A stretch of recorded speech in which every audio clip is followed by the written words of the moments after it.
medical study on the effects of marijuana use confirms that everyone knows you're high and that you'll most likely never stop feeling like this. Your parents know you're high. Your friends know you're high. Strangers on the street know you're high. Welcome to Everyone Knows You're High. Hosted by Uncle Kalei. You're gonna never come back, you know, all that stupid shit. And Uncle Erik. If I could like retreat away. Yeah, you should definitely try that. This is forever. This is the new reality. Enjoy the show. Enjoy the show. Enjoy the show. Enjoy the show. Enjoy the show. That was the slap. Take it to the fucking to open GoPro. the new. Yeah, that was the first one. Yep. First All right. Welcome, gentlemen. Welcome. Thanks for having us. Welcome to the first in the new fucking studio episode of Everyone Knows You're High, starring the Grow Guru. Stoking. Fuck yeah. I'm trying to hide my excitement. I'm trying to contain my excitement about this place, but I am your co-host, Erik. And this week, we have joining us, Randy. Ricky. Sorry. Fuck, my bad. Can we start? My bad. Should we leave it? Leave it. Leave it. Fuck yeah, that's right. Everyone knows you're high. Yeah, Ricky and Drew. Ricky from Accept It and Adjust. Yeah. On a track. Fucking Yep. yes, Kinda got try. it. Yep. And Drew from 73rd Eye. Yes. 73rd eye. 73rd Eye. Is it 7th Eye? He is I and I am him. All right, cool. Oh, I'm so bad at those things. But anyway, welcome, Way to gentlemen. kick it off, man. Fuck. Hey, just because we give a nice studio now doesn't mean we like stepped up our professionalism. It's there. But Yeah, Still fuck. It's fucking there. up. The vision's there. We have first guests in our new studio, Yeah. Thank you. Welcome. Thanks for the having us. Ninja Assassin's Butthole. What else were Is we that what calling it? I don't know. We have. Let us Send know us- what we should be yeah. calling that shit. Yeah, Let fuck. us know. Viewers at home. That should be a good live question right there. It's like, what are we gonna call the new studio? The Dagobah system. On, but yeah. So fucking, A.I.N.A is a clothing company. Yes. Yeah. Or it was more started off of me just using it to kind of deal with life. You know what I mean? Kind of keep myself going and figure out how to get going and, accept it and adjust. And then just so happened, I worked with some adults with disabilities and had an opportunity to work in a print shop. So I was just able to make my own stuff. And I always thought, shit, when I go out, I kind of want to make my own hats and just shirts. And people were like, what is that? What does that resemble? And just so happened, it was just something for me. And then people started vibing off of it. And then selling some merch. But yeah, man. So cool little mantra Hell going. yeah. I like the contrast of all your gear. It's like normally you see shit and it kind of is like repetitive. You know, you see like someone's gear and it's like, all right, I've seen that design before, but like your shit's completely different. Like I like that Elite Cave hat. That's one of my favorite. Yeah. This shit's fucking tight. Yeah. Like even your Thanks, shirts, man. Everything has like a completely different. It's not locked into one design, but the logo's still relevant. Yeah. All of them is all symbols that I've used at that time when I've created it. Like this one, for instance, was like a healing symbol for me.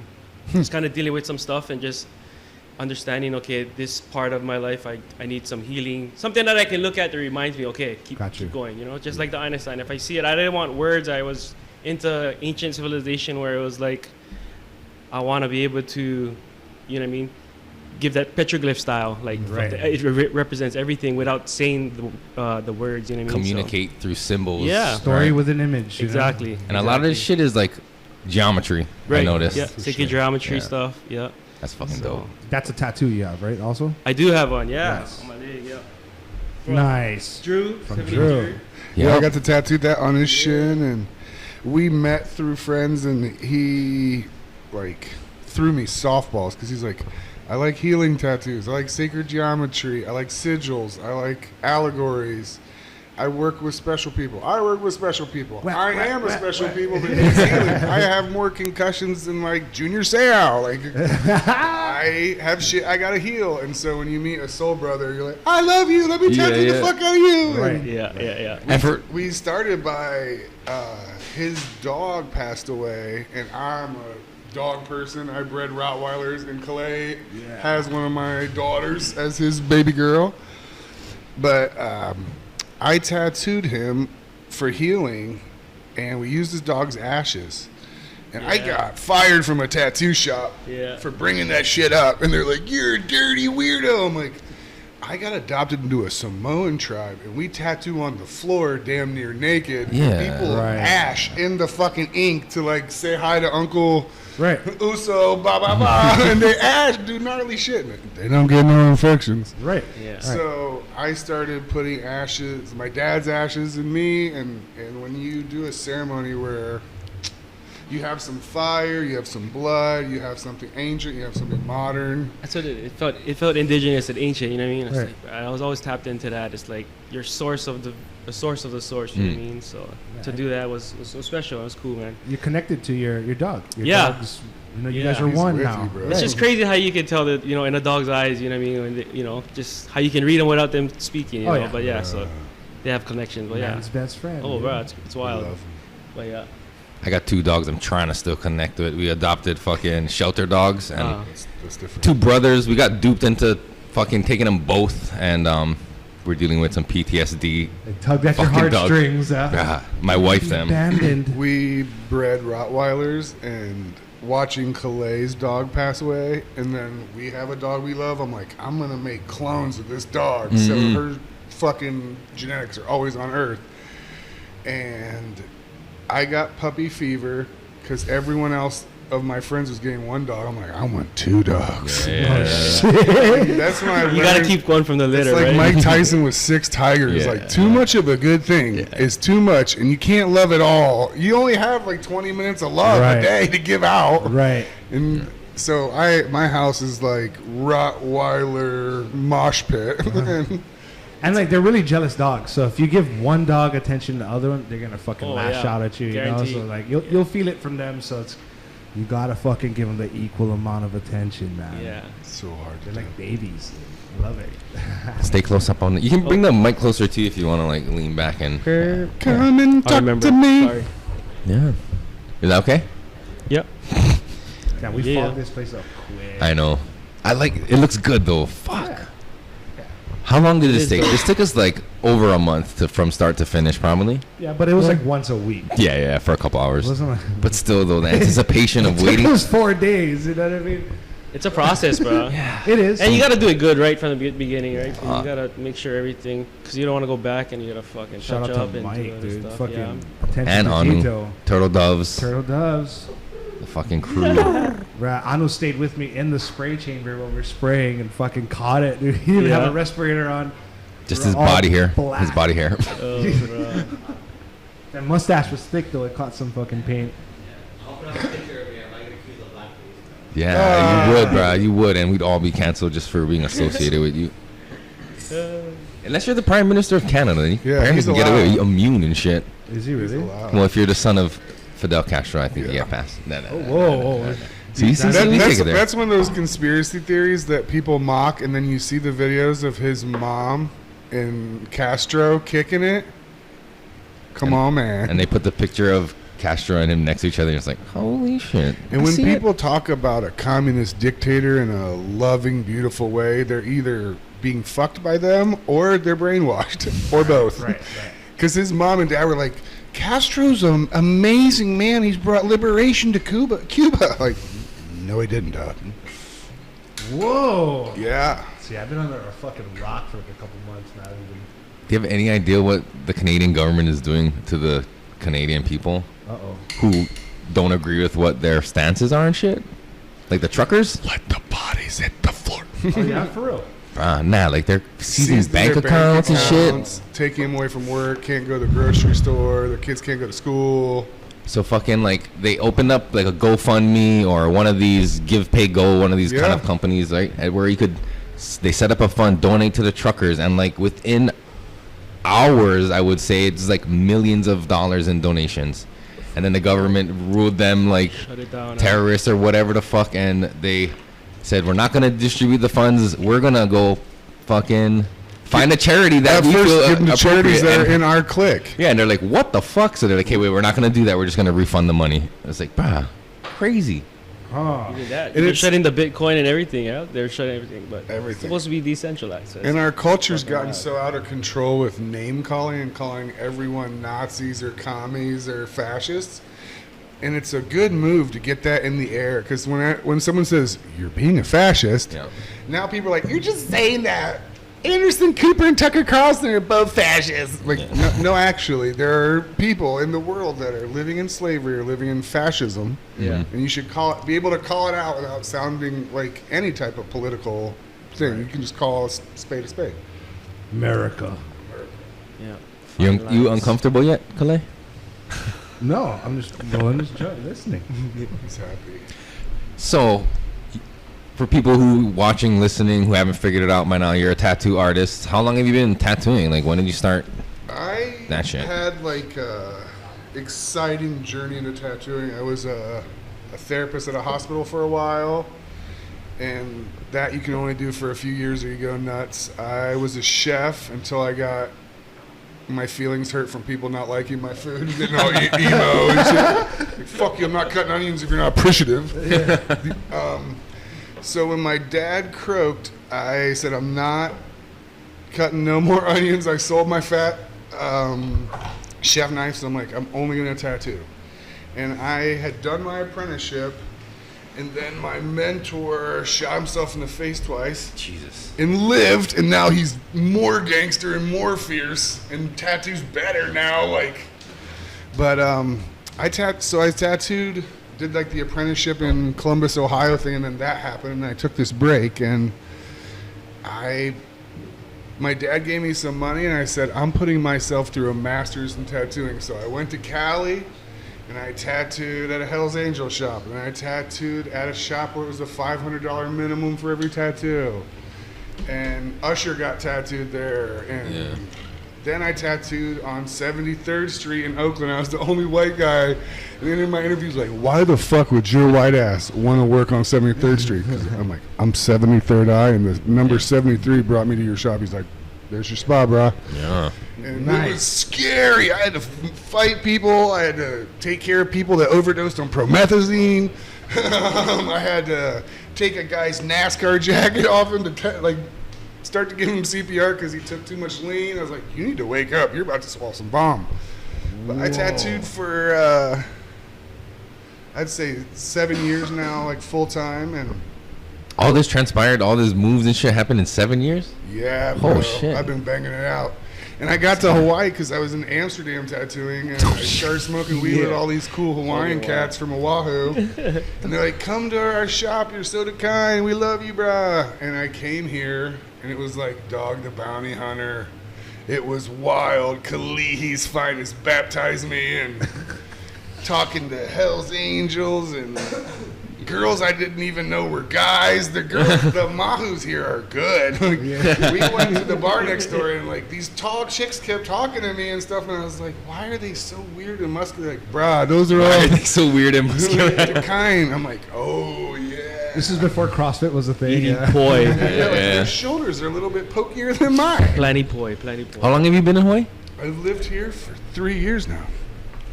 That's what's up. And do you have a shop, or where are you tattooing out of? I worked No. at a couple different shops, but since COVID and since my family became like, I have a baby now, so I have a private studio. I'm in the works of maybe opening a shop. We're doing some talkie talks, but now that COVID's over and I don't tattoo in a mask, I don't often tattoo in a shirt. I would rather it be indigenous and magical than fake and fucking. So fucking I mean, there's a fine line. clinical. Yeah, It's a show. Exactly. There's a fine line that like you become clinical and you become ceremonious. You know what I mean? Yeah. Like your That's a good- style is the artist needs to be comfortable. Mm. Like, in any aspect, you don't have a fucking artist wearing a suit and tie going and making a painting. You know, Yeah. he's comfortable in his own element. Some of So them, I mean, I don't play well with others that are fake or not sincere, so that's why my two best friends are sitting at the table, because they're real as fuck. real And motherfuckers. if you're fucking up, they're gonna be like, bro, you're straight fucking up. And like, I need friends like that, but they're gentle and loving, like pothead hippies that love It's not coming out earth of and soil. It's not coming out of a No place of malice hate. It's behind love. it. Never. Yeah. They love the soil. They love you as a bro. Like, Right. and so, I guess. I mean, opening a shop seems like a safer bet for an opinionated conspiracy theory artist that. Because when you get to a certain age, you're like, I need my own space. I can't live with you can't live out of harmony, and so you Right. have to put yourself in a place where you can Thrive. thrive, Yeah. and not just live like a half life. The vibes come out of the shop too. So if the shop is doing good, everyone's happy. You walking into an environment where you're getting stabbed thousands of times. You want to be in a happy spot. You know, you don't want any animosity while you're getting fucking jabbed. Exactly. You know what I mean? Yeah. So it's kind of that's a good approach to it. People often forget. You know, like, yeah, bro, let's get a fucking tattoo. You go in, you pick out what you want on the wall, you get a fucking tattoo, and you leave. But this is a completely different animal. It's fucking. It's energy, bro. You know what I mean? Yes. Who you getting it from, what you getting on, it's just, you know what I mean, it creates energy, bro. Everything around us, you know what I mean. So I think that's what's crazy about it, bro. Yeah. So, If you don't want to go on a 3-hour car drive with me and eat and pee a couple times, you don't want to get a tattoo with me. It should be like we're on this journey together. Right. I need to have my artistic expression because it makes me feel fully human. You need to have some type of suffering or attachment or attachment ceremony, and I'm grateful for the tattoos I have from people I love, because when you're in the shower on the toilet, you're like, oh, You're looking at them like, but then when there's anger, you like black it out, or you have to work on it, because then your poor choice and your ceremony vibes stay on you. Yeah, it was every time you look at it. every time I get a loss is when I want to get a tattoo. You know what I mean? Like, my grandma died, my other grandma died, so I went to see this guy, and like, it is a fucking healing process. It Like, is, yeah. People again overlook that. Is it weird to like fucking cannibalize a roach to grab a crutch since we're out of crutches? No. Is that No. like, ugh, you I sick ripped out a fucks? fucking- You could also destroy the top of a joint thing. No, I have a Q-tips thing that had a little. Oh, is that what that thing Yeah, was? there's a cardboard I ripped out of that one. Gotcha. Yeah, I don't like to smoke without a crutch. I'm a pretty tactile person, and I think as a guy, they tell you to do self-care. And I was like, lotion? Like, I remember I said that to a counselor, like, what do you do for self-care? I'm like, I shave and don't get rashes. Like, she's like, no, what things do you do to heal and recharge? I'm like, smoke pot and go to bed and go to work. And extra cards. one of the ways as a dude The that you random can tickets. have The movie self-care, card tickets. I think, is having all your fidgets taken care of Yes. and your snacks, because you are a tactile person. You're lighter. The way you feel affects how well you flow. 100%. Totally. Yeah. And there's like a ritualistic, ceremonious type thing with the rolling of a joint and getting everything and doing that. And everybody has their different ways of doing it Yeah. and shit. Their routine, their patterns. It's beautiful. What creates their flow, bro. That's what it is. Yeah. Yeah. We ask all our guests what was their first time getting high. Oh, yes. So you can tell us the But- story. You prepared for this. You ready for that question? So I was 6'4" when I was 12. Jesus Christ. My dad is 6'6" and is heavy-handed. And I got to play high school football as a freshman. I got knocked the fuck out several times and was projectile vomiting. I got put in varsity games that if it was just a bad situation. What state was this? Ohio. So- in the middle of a... If you know about football in Yeah. Ohio, Yeah, that's not. Yeah, Hawaii. it was all man-childs fucking hitting each other. You know? No, yeah. They would Big. hold High school is people like a- back Some 2 country. years so they could be bigger at football. We would be playing dudes with beards like yours in high school. Like, Like Cuba and fucking baseball. You know what I mean? yeah, for real, Dominican. Look at this fucking And- year freshman. One of the senior dudes took care of me, gave me a hat that I wore every day, and he drove me home from school. On my birthday, he bought me a birthday present and candy and shit. I was like, ah! And he just looked after me. He bequeathed his jersey to me, that type of like older brother, that thing mentor. you're craving. Yeah. and we were at a house party, and I was 14, and he showed up with his girlfriend. I'm like, hi Joe, how are you? He's like, we're about to go to Blockbuster and rent some movies. Do you want to come? I'm like, yeah, I do. And, Nice. I knew what it was. I've been reading Jim Morrison books because I'm like a dork. In study hall, I would smash Jim Morrison books and Timothy Leary books. And like, I'm going to do LSD and drink when I'm older and study the world. But Joe and his girlfriend took me in their Geo Metro to Blockbuster, and we smoked one bowl of cannabis out of a small metal bowl with no carb. And I was orgasming the whole time and saying, like, in my head, like a roller coaster, like, fuck yeah, I'm finally getting this. This is real. I'm real. I feel crazy. I'm a fucking silverback gorilla now. And we went into Blockbuster, and I was with my best friend who was 6'7" at the time, and he played for Ohio State and started as a freshman. My big monkey ass, and Joe and his fucking smoking hot girlfriend. And I was running around doing the Ethan Hawke scene. I'm the king of the world. I was out of control, and they're like, Drew, you have to stop. And we get back in the car, and as soon as he starts driving, I'm like, hey, and this has like been a story of my life here. I say the thing that I say now a lot, like, do you have any more of that? I'm gonna need 2 or 3 more of those. He's like, Drew, I only have a couple left. This is your first time. You're not even supposed to be high. I'm like, oh, I'm high and I want more. And so that started this journey. Nice. Fuck. For me, it was I lived in a house, fucking half-tail in Kalei, where it's Oh shit. some, you know what I mean? So it's some good times where people, you know, we had a lot of parties and people come over after work and have fun or whatever, but they're always burning and drinking and whatever, playing cards and doing stuff. But then when everybody goes sleep, that's when everybody was grabbing stuff, right? Like the beers or the... Sneaky So then finally we just went to go grab, had a couple roaches on the table. Oh, nice. So like, oh, sample this, you know, me and my friend, boom, grab them, go into the fucking outside, bang, burn, small roach, whatever, coffin. And then you're like, oh, cool, whatever. And then you just fucking feel the pulsate. Whoa. You're like, oh. The back of your eyes. Yeah, you're like, bruh. And then the giggles. Yeah. You're like, bro, what the hell is going on? But yeah. Real fucking random, trying to look and figure out everybody's sleeping. That's fucking trying to burn, cool. drink. Trying to be super quiet too, and you're super high coming in the house. Yeah. Open it slower. Please don't creak. Yeah. Bang. Yeah. Always bang something. Yeah. Fuck yeah. Yeah. But yeah, high school had some good ones. Did you guys just start like smoking on the regular after your first times? Actually, started. For me, you know, that was fucking like 7th grade summer when I sampled that. Nice. But I always knew about it, and then I played sports, football, baseball, basketball. So just kind of when it was sports season, I would kind of do my own thing, you know, just fucking focus on that, and then and then after just. When you start getting comfortable with burning and playing, then you're like, that's a whole different story, you know what I mean? And you're like, bruh, this is more jams, you know? Bro, whenever I played sports, I know like the guys that would burn and play. I'm like, Yeah. oh, this guy's just nuts. Yeah. Bro. How the fuck, bro? We gasping for air. Yeah, dying. And I was like, oh, dude, Yeah. Figure I it can out. do that. Shit, Yeah. yeah. Acclamation. Yeah. I didn't start Mhm. smoking right away. I was a dork in high school.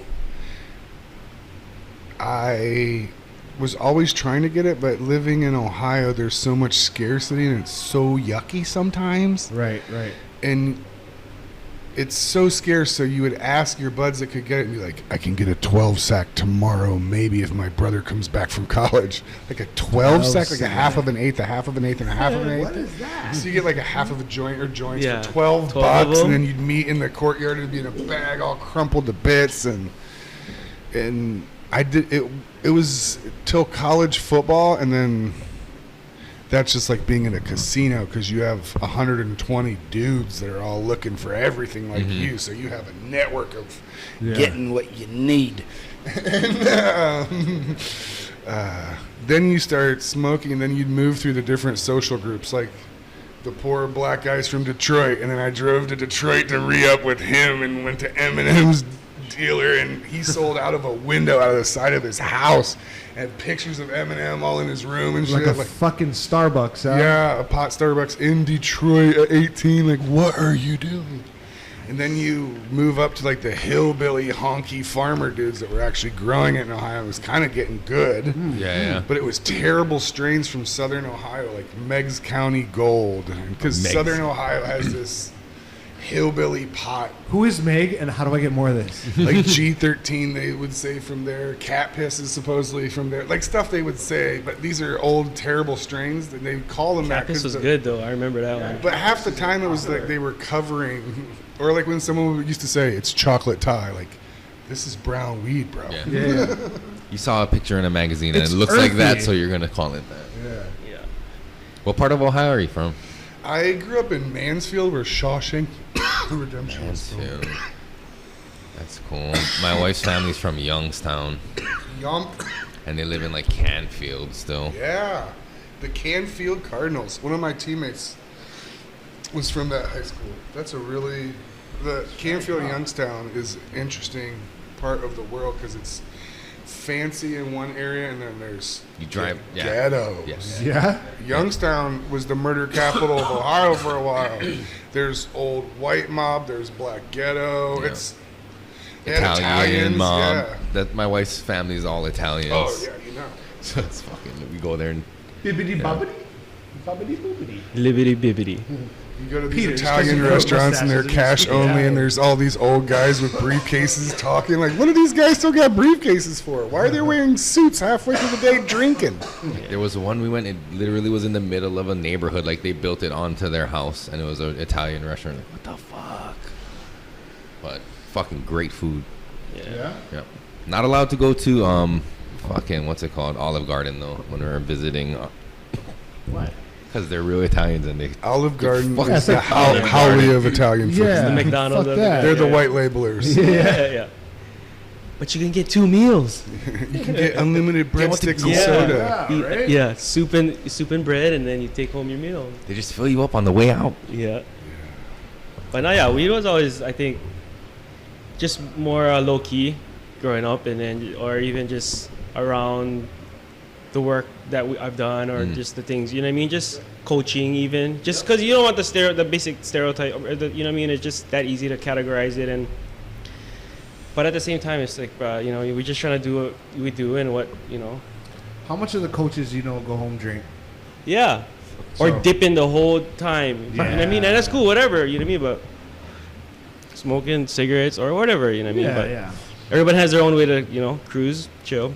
How much good people have been passed up on opportunities because of cannabis, whether it be someone that's overqualified for a job that just can't pass the drug test, or like some good sports figure that likes to smoke, but Yeah. it doesn't look good in the parents' eyes that he's smoking around the kids. Yeah. Or not even smoking around the kids, just like that he's fucking high around the Yeah. kids.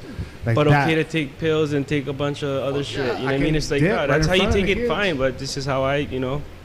I'll never forget Re-energy. Mr. Haley Yeah. from Highlands Intermediate when I went to middle school. Sorry, Mr. Haley, you're about to get fired. You're about he's long gone. Drug test God that bless his motherfucker. soul, I think. No. He's a dip in class, dude. Oh, Remember yeah, him, yeah. Like talking and like his dip would fly on my hand and shit, and like, oh, dude, that's Some of gross, them Mr. don't even Haley. spit them out. They just fucking, Swallow. they're eating that shit by then. They do it so much. Yeah, but we're in a generation. We never like rat on our teachers. You know what I'm No, saying? Did you yeah. ever complain to your parents about what your teachers No did to you way. in school? I didn't give a fuck what he was doing, but you know, Yeah. it's that double standard that like, hey, Mr. Haley was high off his ass.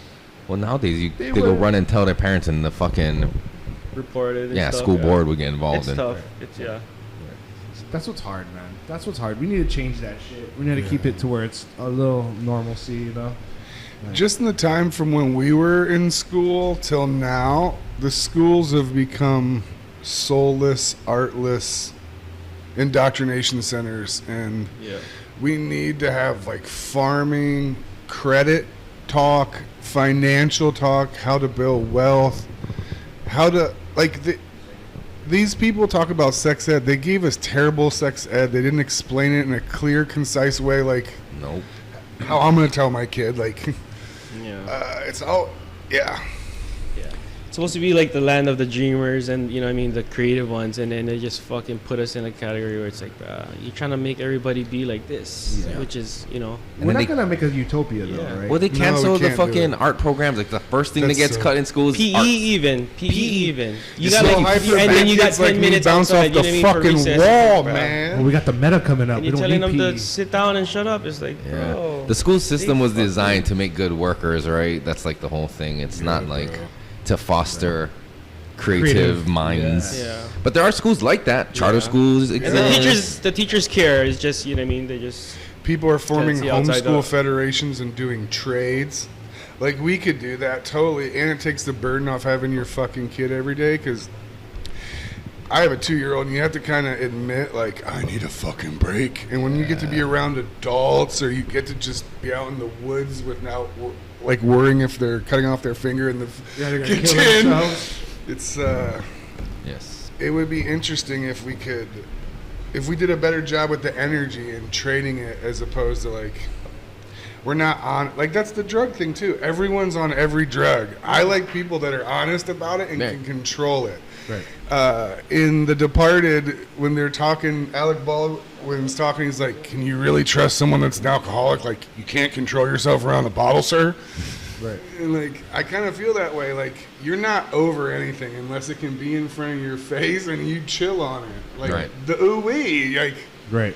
that's Yeah. not, like, if you're really going to be detached or be like fully accepting this shit, you have to be able to be around and be like, I'm okay. I don't want to be that. You can bring the mic You can closer. drink You your can bring it coffee, away yeah. from the table. Yeah. I think these mic arms are Caffeine. good on this table now. We used to have issues if you listen to past episodes Oh, with yeah. mics and fucking just falling. just breaking off the table. Not really But coffee though. Coffee is like my number one addiction. Yeah. If I coffee. see it, it's like People don't even acknowledge that caffeine is a drug. Yeah. Fuck yeah, dude. Hell yeah. I'm so productive when I have Caffeine coffee. and Fuck. coffee and tea save They just the know world. how to, yeah, they know People how are to. eating shit water and dying like fucking rats. And then they brought out coffee and tea, and you have to boil it, and the fucking life expectancy went skyrocketing. The Arabs used it to make math. No, or they were just drinking alcohol before that, right? Yeah, all Wine and day. shit. Yeah, everybody's either drunk or fucking about to die from poisoning themselves. Right. Alexander the Great and his boys, after everything, would drink raw, shitty wine to the point of death. They would have contests, and one of his highest generals drank 4 gallons and died on the battlefield of the game. And that's how he died. He died crazy early from alcohol. Nice. Nice. He said nice. Yeah, but that was Live life back fast, then, die right? young, cuz. Fuck. No, he went. Alexander the Great was a extremist and wanted to be the best. Like how, he can learn like from Reverse. athletic or obsession vibes. Like, sometimes if you do that to the earth will body you. Right. The earth is strong. I got a question. How do you, for I.N.A, I've always, the big thing is resetting, yeah? How do you reset? What keeps you in flow? What makes you continue to grow or whatever? For me, it's like going to the beach and body surfing at Sandy's. The rush, the fucking not knowing, or you just thinking about saving your life, you know what I mean? Nothing else matters, you know, Right. at that point. And at the same time, it's just clearing everything. Right. Touching the water in the morning is fucking beautiful. Seeing the scenery, touching the sand, you know what I Right. mean? Your feet on the grass, like that shit, like grounding, you know what I mean? So Yeah. like all of those things I think I believe in. But like, what is something that you, Mine's would be jiu-jitsu. yeah? Yeah. I like that. Just And what go the ahead. flow of like another human, that it's primal, because essentially, like how you hear it before, if you get caught in a submission, you tap because you could kill me or you could severely hurt me. So that brings us down to like a primal thing, to where if we're rolling, it's like I'm not trying to kill you or hurt you, but knowing that checkmate, so that back and forth, that it's not only a physical battle but an intellectual battle, and it keeps me sharp as every day, every Yeah. day life. And that's just you go daily or I like used you to go try daily, to but I hurt my back, so I haven't gone. yeah. And that's where like growing was that outlet for me after Yeah. that, because all that shit came to abrupt halt. Yeah. So I had to kind of like take all that obsession with that sport and put it towards something else. Yeah. So that's when like fucking growing is, It took that place. The A.I.N.A. Yeah, Yeah. accepted and adjust. Yeah. Yeah. There you go. Yeah. All right, man. Yeah. And what about you, man? I'm sorry, I was fucking kind of dozing, like zoning out on the Yeah. question. No, resetting. Like, For me? Yeah. What is something that helps you? You know. Fuck, weed helps. Yeah. You know, I like to just kind of like relax and turn off my mind and watch fucking documentaries, and it's kind of like educational, but I'm not holding on to the shit too Yeah. much, but like somewhere it's being like stored. Yeah. Exactly. Fuck. Yeah. I have a drum set. I recently like bought an electric drum set, so sometimes I Nice. fucking just rock out and just like zone out. That's like my meditation. Yeah. But smoking weed really helps. Yeah. Just processing the fucking stress of the day and shit. Yeah. Writing shit down. Because I don't really have any other like hobbies. You know what I'm saying? Yeah. Yeah. I got time. Like I got fucking 2 kids. You got a plant now. I got work. That's fucking pretty demanding and shit. So it's like I stay busy with that shit. So just having weed to be like, Chill. I'm an energy vampire. I require human contact, like Kalei said, but I need to tattoo. I feel spiritually constipated Right. because I don't really paint anymore. I do digital painting, but I used to do a lot of watercolor painting, and that was chill flow. And gardening and growing herb is but like I guess part of me as a 40-year-old dude wants to be a recluse, but I need to interact with people to heal, or I'm gonna get constipated. I need to hang around my boys, or I'm gonna get weird. Right. And as an artist, it's good for me because I didn't finish shit before. But when it's on somebody's skin, they're like, "Come on, man, you gotta finish my St. Christopher. It looks like a chimney. Come on." And Follow through. I feel like a cranky bitch a lot, and then I tattoo, and I feel like my reason for being, and a lot of the charity I tried to do in life I thought was bullshit. A lot of the Christianity and spiritual stuff I did wasn't as fulfilling. But when someone thinks they have stretch marks, or someone wants a dead family member's tattoo, and you fucking crush it, and you kill yourself to the tattoo and you die to it, then I get reset.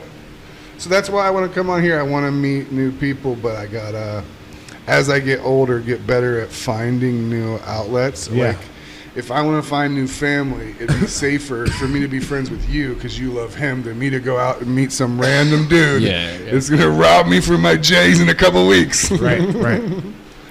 That's why Wayne said, "No new friends, no new friends." yeah, it's hard to make new friends Keep at the this circle age, tight. and yeah, it's like Yeah, I'm always that like guy. Like I'm out to meeting new people, but the people I trust has to be really tight. You know, like it doesn't go further than that. You know, everybody else is just acquaintances, and I'm really cool with everybody. But the close friends is the friends that like, you know, fucking you'd go out of your way for, or like you'd tell them and confide in them, and, you know what I mean, doing that kind of shit. So yeah, that's the difference between the two friendships that's out there for me anyway. Like, 'cause, I mean, through the shop I meet choke people, you know, people come, go. Yeah. And it's networking at the end of the day. Yeah. You know what I mean? Yeah. At the end of the day. I get to help people. That's what's cool, you know. I get to help people at the same time, kind of exercise my social muscles. Yeah. Because, you know, that friend circle's so tight that the trust isn't there outside of that. Yeah. And it doesn't have to be that I trust anybody. It's just I can be friends with everybody. You know what I mean? So, like, growing up, I had to fucking teach myself that there's rings to your circles. That bullseye is your bullseye. You keep it that bullseye, but everybody else falls in a certain category. It's energy, Yeah. It's energy, Some people you just don't you don't fucking bring them in too close, you know. Yeah. Or you just learned over the years, you know what I mean? Like which one, or how to play that off, right? Or how to work with that. Yeah, definitely. I bring a lot of frankincense. I think we gotta do more primal shit, like how you get in sandies, how you get in the soil. Us having a conversation around fire is pretty primal. This is like our ancestors are like, they're finally doing the shit that makes people not kill each other for once. Like, the frankincense for me is a psychoactive antidepressant, and it feels. All my clients like it when I start the tattoo with it. Right. Everyone's desperate for ceremony. Everyone's desperate for real meaning. and having frankincense and Palo Santo and copal, I've picked those up along the way from like friends I met at tattoo conventions, or I got mentored by a Native American named Grey Wolf in Agora Hills, California. That's the Grey Wolf. Yeah, dude. And he's in a rock band too, and he's friends with Jane Fonda, and he built the set for every real indigenous Native American. Like, he's the guy they ask. But I took tobacco to him, and doing that is like the only way you can get rid of your bias or your howliness or your oppressorness is like if you understand someone else's custom and you participate in the ceremony and you listen and you study about it, and they caught you studying about their grandma's thing, and they're like, this fucker gets it. Yeah. I like that part of life. You put in the effort. Yeah, I kicked it with some Samoans and got adopted into a Samoan family and toured Europe and stretched for them. And I studied it so hard, they told me to chill. Like, you seem insincere, but I'm like a documentary guy. Like, no, I'm going to study the history of the Paya, the history of Samoan culture, what happened. I want to know it all. If you're going to do it, do it. Yeah. I was trying to learn the language, and like, you don't have to try that hard. We're all from New Zealand also. Yeah. They were like New Zealand Samoan. Just respecting it. Right. That's and doing a good fucking thorough job. Yeah, that's what it is. Yeah, You're overdoing it and trying too hard, but then at the same time, there's a you know what I mean, that line benefit of respecting to it. it, Yeah. And that's why you're doing it too, because you respect what you're doing. You know? Yeah. So I'm gonna go fucking all in. Yeah. It's that. But you can't try too hard, in that because you want people to like you, and you might seem insincere, Right. or that you're trying to steal their ideas and then go open your own of that thing. Yeah. Right. Yeah. You might end up those Ho'oponopono chicks on fucking YouTube or whatever those girls were doing. Like, that was a little too much, ladies. You gotta. I was around some. I studied New Age shamanism and took Reiki classes, and if you're a documentary dork like us, you sit there and you're like, you just said like 10 different tribes shit, and they're all vomiting. Because when I was with the Samoan dudes with tattooing, they hate polymixture. So they want it to be strictly the Samoan, Marcasian, Tahitian, and be like, Tahitians don't like Samoans, dude. Like, they'll say the reason why, and you're like, oh, don't mix Irish and Italian art, or don't mix Irish and Italian food, like haggis filled with spaghetti. Like, come on, like, everyone needs to stay in their lane and present other people's culture in its own dope lane. Right. You don't have to. True. Everyone over tries to mix instead of just do your own. Like, do your own sigil. You don't have to take All Star of David's. You can do it, like, you got the same story going, but it's your own version. Speaking of which, can we talk about you guys' collab? Yeah. Yeah. So we get closer to your mic. So we, as young artists, you try to find cool avenues to express your shit and be sincere and make some money or build your brand in a positive flow. And we sat down and smoked and talked and looked at my plants and played with my dogs, and then we drew together on my iPad, and then he goes back because he's a marinator artist and does it like in the still of the night, and I'm a walk-in tattoo artist, so it's whatever you tell me to play, I start I go in and let the vision ride. But we wanted to do something that was creative, and for me, it's always trying to do something out the box or something that maybe is coming back in rotation of like style or fad. You know what I mean? Right. And yeah, so we were trying to do some joint cases. Nice. You know what I mean? Some pre-roll ones that you could put in and just do just styling. You know what I mean? Just pull them out like old-fashioned style, like the cigarette cases. You know what I mean? Fuck yeah. So just fucking busting them out. Yeah. So, but then we were figuring out, okay, let's how can we both do the collab with it? And our thing was like, okay, you interpret your designs with mine, and then I interpret mine's with his, and then we switch. You know what I mean? Come back to the table and be like, okay, this is what we got. Right. It's kind of like back in the day, you would have your daughter marry off to the other king. Like, you go with Kalei's tribe, then we will have a family. So it's cool when you do tattooing, you get to kind of copy everybody. And when your homie comes and's like, use my symbols, work with it. So I'm like, I get to copy and use your good shit and sneak and hide it in my shit. That's cool. So I get to hide his logos in my art and try to... It's cool to get out of your own head to represent somebody else or have somebody else tell you what's whack or cool while you're making it. And and your tattoo style, like the shit you do, has a lot of sacred geometry in it too, so it kind of meshes well with what you're doing too, right? So that's how we kind of we could pick off each other's ideas or like the interpretation of what we thought was art or what we thought was creating, and yes.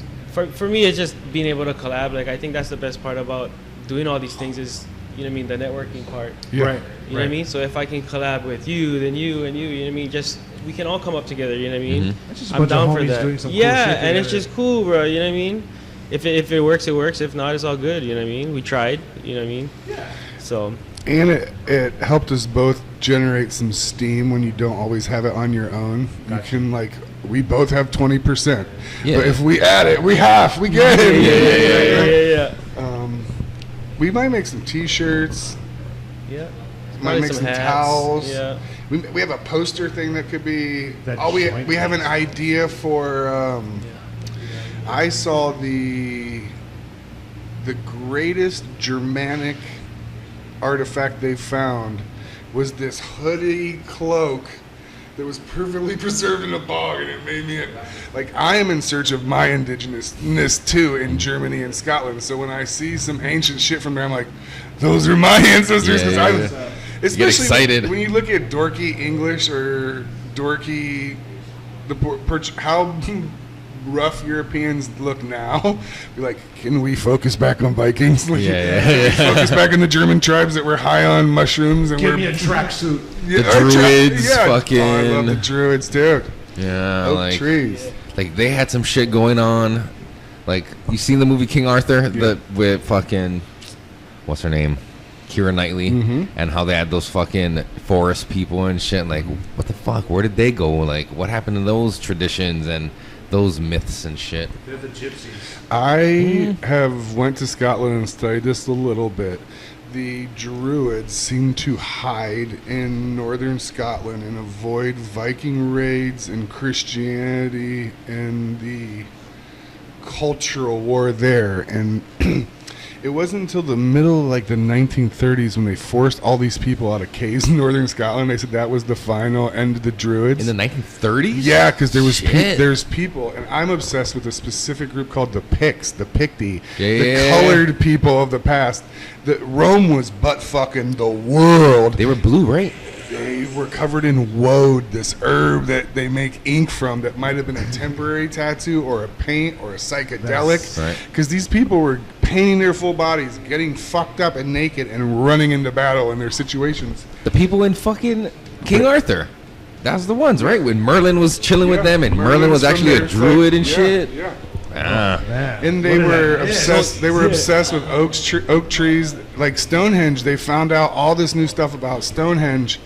They found this chief's chest plate that's the finest piece of gold artifact they've ever found. It's 1/8 of an inch. And it's called the Bush Barrow Golden Lozenge. A bunny dug it up by Stonehenge. They're like, look, bloke, they found this gold, this bunny, this hair.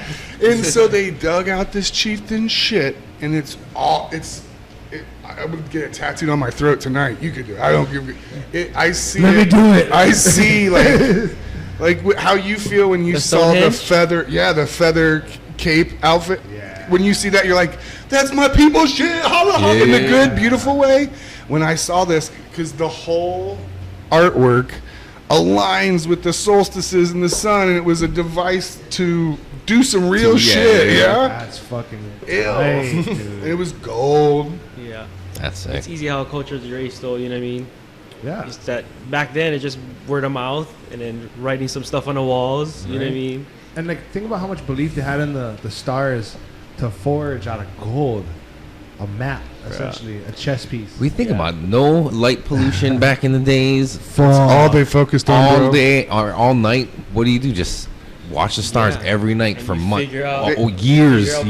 You figure out, you know what I mean? What's They going have on. one of those here. They have a Yeah. they have a Alright, what's looking happened to pool. it? Doris Duke, the Duke daughter Mm-hmm. that lives here in Oahu, and she has an Islamic party house on the beach that you can tour. That's called Shangri-La. Shangri-La. Yeah. Those pools are like stargazing, and they would have all these Down. pools so you didn't have to break your goddamn neck. And I'm obsessed with all ancient stuff. In Ohio, they have the Serpent Mound. I got it tattooed on my shoulder, and I snuck into the fucker and got tattooed here.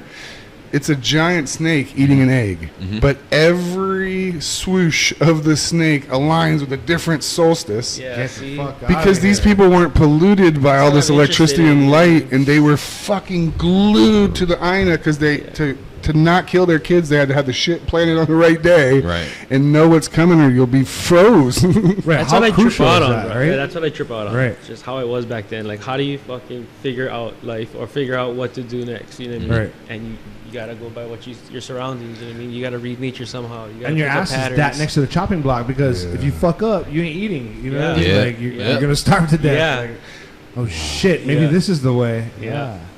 It's all in the stars. Never. Every ancient culture had like their eyes to Right. the sky Yeah. or to the pool. That's what it was for my symbol. Even was just how can I create a symbol that represented the universe in a petroglyph form. Mhm. I've never seen something like, oh, what can I look Star. at that would represent the universe? And I was thinking, okay, the stars with the moon and sun, Oh shit! even like Fumble. having it in eclipse. You know what I mean? In Mhm. that sense, and then the land. And then that line in between is where we create life. That's where we're in between everything. You know what I mean? That's fucking. That's where you tight, get to dude. create. You know what I mean? Is that the fucking joint case you guys talking about? No, but that's Oh. the example. It's like a prototype. Yeah, and then we're gonna come up with the Q-tip ones for the dab dabbers. rigs. Oh shit! But yeah, I would just join just the kind, Make Yeah, it a like little bit more the burlier sample for your boy. Oh yeah, Oh, yeah. see, we can have Jeez. different sizes. Yeah. Yeah. Chubby size. The Big girl boy. guru, yeah. Yes. The girl guru collection. Shout out How's to that- Ninja with the fucking noodle tech though. I noticed Oh, yeah. that noodle tech is good for that because no Mike matter and Ninja, what, Mike and Ninja, yeah. What is Yeah. noodle Yeah. tech? So they put fucking the swirly noodles. Oh yeah, the pasta. Yeah. Yeah. And when you put it in a case like that too, I was watching them. It doesn't squish at all because that Stays, it yeah. protects it. It's Yeah. hard. But can noodle. crack though. They're fucking. I mean, It if does. You fucking bulldog. But you it, gotta Yeah. you They buy like pump a the whole joint bag though. sometimes. Yeah. Yeah. I like glass tips because I'm fancy. I Glass told my tips wife are- about Glass tips those is what's up. fucking pasta ones, and she was like, "Ooh, that's kind of nice." Yeah. It's cheap as fuck, dude. Yeah. You just, I still do the outside crutch. Old There you school. go. Still who, old who school. the hell was I just talking about with that I still rock recently? that. No, we were smoking Yeah. up there at the other spot, and we were like, I was like, oh, let's do this shit Hilo way, and we were fucking just smoking it with nothing. Yeah. And we crushed it after. But like ever since I learned how to roll a crutch into a joint, like I've never gone back. Oh, yeah. Like I much prefer that shit. Yeah. It's that pressure on the back end. That's why you can kind of like tuck it and push, and then roll Yeah. with Oh, that no, no. fucking good Yeah. start. Yeah. Yeah. That's yeah. why that crutch inside is the best. Yeah. It gives you that goal. Yeah. Yeah. Definitely. Oh yeah, totally. And there's like no mechanics need to be done. You don't have to worry about somebody dropping that shit. Yeah. Fuck. I think it would be cool if we talk about some different regional things of smoking. For example, the crutch on the outside, I Hawaii. only saw in Hawaii. Hawaii thing. Yeah. I've in Europe, they smoke have with it for so much years. tobacco that when you're not ready for it, you hit someone's joint. Spliffs. But it's like the spliffs here have a sprankle. In Europe, it's like mostly, and then they'll have hash in it. So you'll go to bulldog it, and you'll barf on a J in Amsterdam like a dork. Rick. Oh. No, yeah, it's like. Yeah, it's the opposite. But a lot of times it's like, don't they put hash in it too in That one? Europe Not and this shit? one? Yeah. But it's like a sprinkling of hash in a bed of tobacco. Yep. But they don't tell you, and you're passing it outside the back of a tattoo convention, and I'm trying to get as high as I can without the Samoan seeing me, and then I have to go ritually Right. wash off. Yeah, gotta get back in there. Damn, son. That pretty- one's the fucking. I know. I saw what you did. Did you tell them he put some of this shit in there? Oh, cool. It was a surprise. It's like a sushi. Yeah, but you can't just like unwittingly dose people like that, right? It's not. Why? It's Yeah. America. They've been doing it all the time. Gotcha. Fuck Red Hill. Oh shit. Yeah, that's funny. I posted some of your things about Red Hill, and then when people argue with me, Why? I like, dude, I get shut mad the at fuck first, up. and I'm like, they're asking because they want educated, and they see me as some kind of expert, but they don't know that you don't come to a teacher and argue to start the fucking convo if you want to learn the path. Yes. Yes, sir. It's crazy. But you get to just drop something on them like, you don't think Red Hell's some bullshit? It's like, no, I think they're exaggerating, blah, blah, blah, blah. I'm like, look up Operation Northwood and get back to me. And he did, and because he can't get rid of his bias because he made so much money from the military. And so, but he admitted his bias. So I have. Yeah, so you know what you're dealing with. Then you realize the person loves you and just wants to talk. But we're so combative and like, did you really say that? Yeah. That's the thing about social media too. Is like the delivery. There's no delivery in typing something. People are just reading it like, man, And it's fuck how you read it, right? Yeah. Yeah. Fuck, that's so hard to interpret. Shout out to me being on the with toilet anything, fucking bro. That's reading the shit, hardest. so I never get mad at anything. You just whatever mood you're in, that's how you're reading it. So it's tough. But, It seems like the technology, like I don't know your guys' phone numbers. I think we are numbers numb a little bit. I think that we're not looking at the stars and the earth and walking barefoot in the grass. and we're Playing in dirt. reacting so fast when we have so much information to tell us to be smooth and calm and approach it in a logic base, but the past few years have got us into this mode where we're outside waiting to get into a concert and you see a beer go by for $18. You're like, fucking get it, man. Right. Like, you're buying a beer for $18. Right. We could have 90 beers if we did this right. Now there's a fucking disassociation to what we do, you know, because of what we do. This fucking technology has been making it easier for us, but is it really that easy?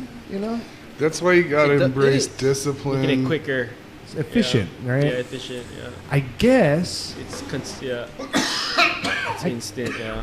people forget a lot of shit. You know, like the social media and everything. Yeah, I get it. You know, people want to vent, they want to display themselves, but like if you're a business, be a business. Yeah. You know, if that's your personal account, be your personal account. But you see people tend to get lost in it. Yeah. Okay, it's my personal account. But what does that mean? What are you trying to do? You're showing yourself off? In what manner are you showing yourself off? Right. Do you really need to? Yeah. Like, why is there a point where you need to fucking market yourself as a person? Yeah. You're your own fucking person. Make your own network out of the social networking. You know Social media gave everybody the ability to feel like they're the star of something. Like, this is your show. Like, Truman Show. you're just a motherfucker on a fucking page that, you know what I'm saying? I'm But taking like, a shit and looking at you. yeah, and that's what they want. They want you looking. Yeah, but I'm taking a shit. Like your shit Don't matter. decoration. It don't matter. Replace my fucking ESPN magazine, you know, next to my toilet. Yeah, totally. Or your So worst you wanna case be scenario shit survival smart, book. then- yeah, I mean, fucking post stupid pictures. You know what I mean? Yeah.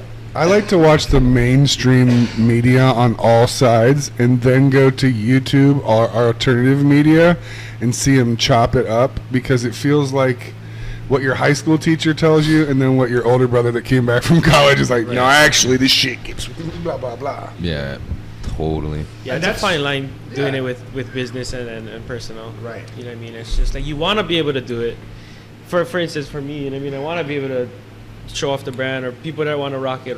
But at the same time, I don't like being on it too just because you just on it or you just, you know what I mean? It's just, get it's cool. sucked into it, yeah, it's too. cool though. You But know what I mean? There's a lot of good reasons for it, you know. For It's how you use entrepreneurs it. such as yourselves, Yeah. like, it's a free marketing Yeah, tool. It's exactly. Yeah. You have the ability to reach thousands of people, Yeah. like, instantaneously. From across the world. Yeah. I can So- see the benefit of it, that we can connect with like-minded people, but I can also see like how people can get sucked into like just the shittiness of it. You know what I'm saying? It has the awkwardness of a high school dance for me as an artist. Like, you want to fit in, you want to do your thing, but you want someone to ask you to dance. You want people to think you're good at dancing. Yeah. Right. You want people to look at you, but not too much. Right. Like, I always like kind of point out like when people post selfies, like how many of those did you take before you found the right one? And you watch those people posting selfies, they look fucking out of control. Like on the beach, you watch the chicks fucking post selfies. I'm like, Influencers in the wild. I'm like, what the fuck are you doing, dude? Do you know how you look right now? Like, Yeah. you're fucking in this weird position. I don't think they do. For 'cause shots, bro. They don't Shots, see dude. themselves zoomed out what they're doing. They only see what they capture in their little screen. That's why. Right. And it's a fucking social experiment too. Yeah. So like you'll see with freedom of speech and freedom of whatever it is that we're trying to do here.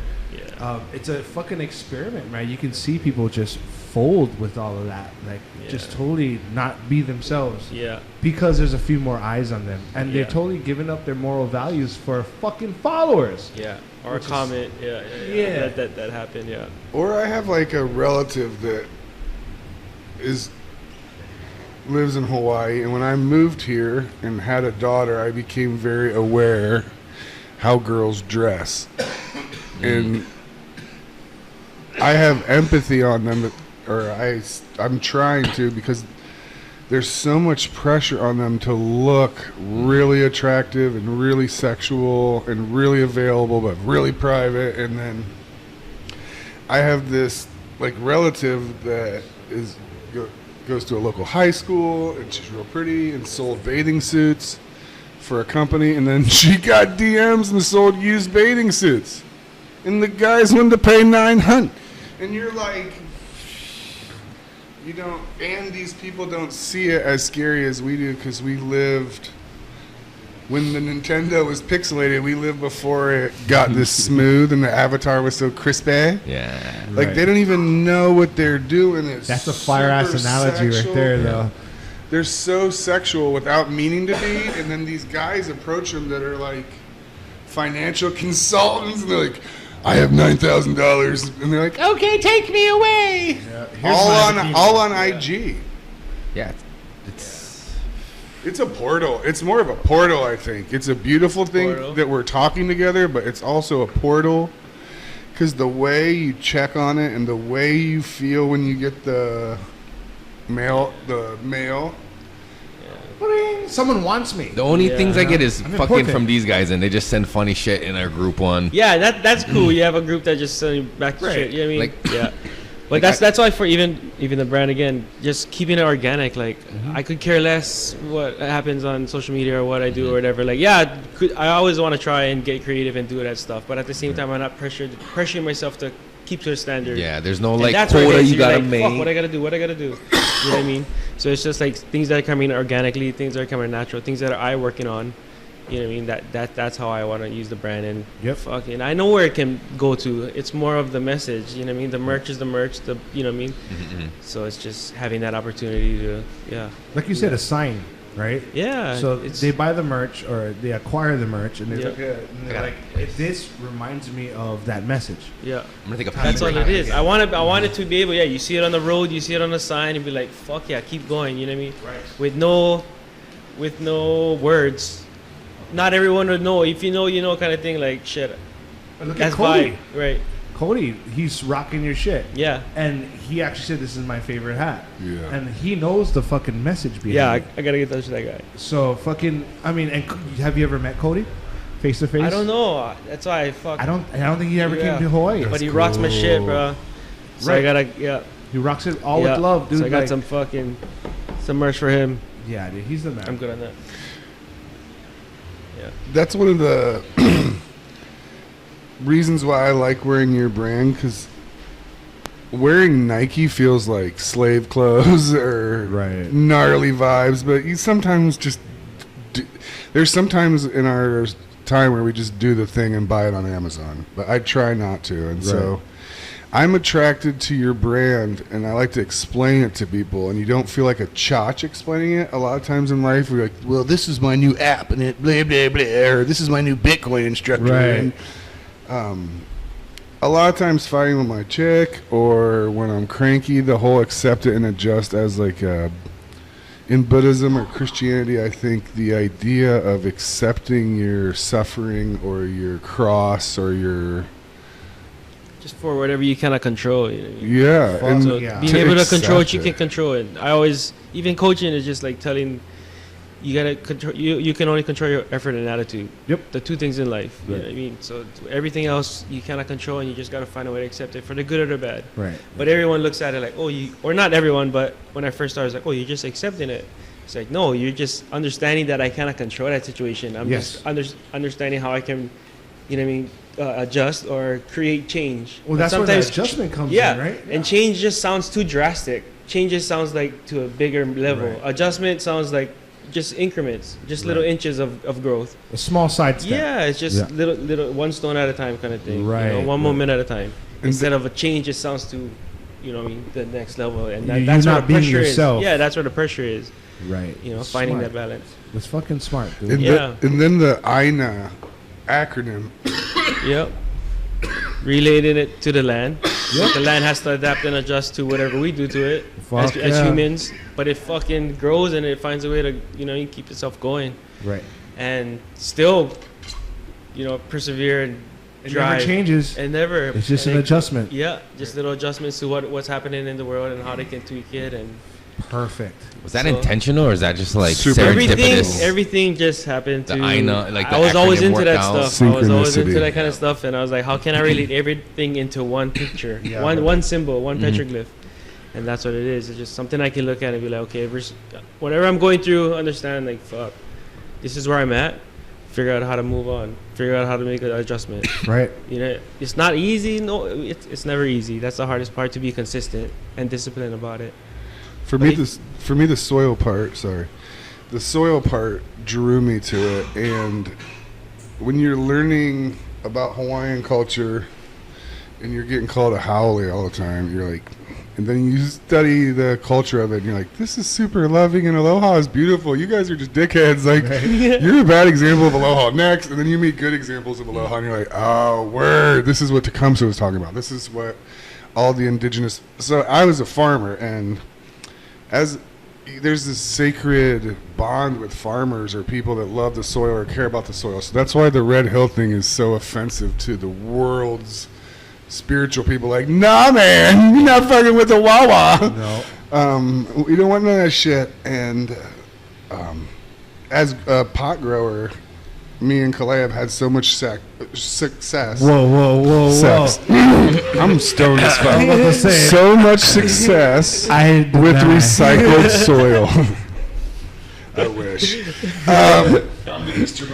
But anyways, using recycled soil, the system tells you to buy brand new, buy the new thing. You need the new thing. But then, as being kind of broke or being ingenuity or like, I don't know if I'm supposed to throw away soil in the trash. We know this one guy that throws away soil, and Kalei's like, you're going to go ahead and give that to me, and I'm going to take it to a farm. Like, yeah. it's like a rescued dog to soil. Like, Right. don't throw the soil in the trash. Give it another chance. Yeah, It's that's not the dead worst you yet. can do, Yeah. It's man. not dead yet. It's only dead because of how you treated it. Right. Another big thing was being different ethnicities. Right. Growing up in Hawaii, different cultures, and if you're Hawaiian, you're like, fuck yeah, I got a piece of Hawaiian in me, or you're growing up, or whatever. That pride. Or like if you had Filipino, like, oh, you're gross because you eat this or whatnot. Yeah, You know what I yeah. mean? Like silly shit. Right. But then for me, it's like, how can I respect all my cultures? You know Yeah. what I mean? Hawaiian, Chinese, Japanese, Filipino, Irish. They're all different, but at the same time, they're all relatable, and it comes down through at the stars, right? Mhm. How is everything all connected? Right. What's the I- common denominator behind us all? At the end of the day, like after culture, after religion, what is the first of the first? The You know what I mean? That's soil. where I'm trying to go back to ancient civilization, where it's just to respect it all. Right. Yeah. So what 'Cause is the they're- ancient? Yeah. The ancient. Tepeki, Tepe. Go Yeah. back like Tepe. Yeah. Yeah.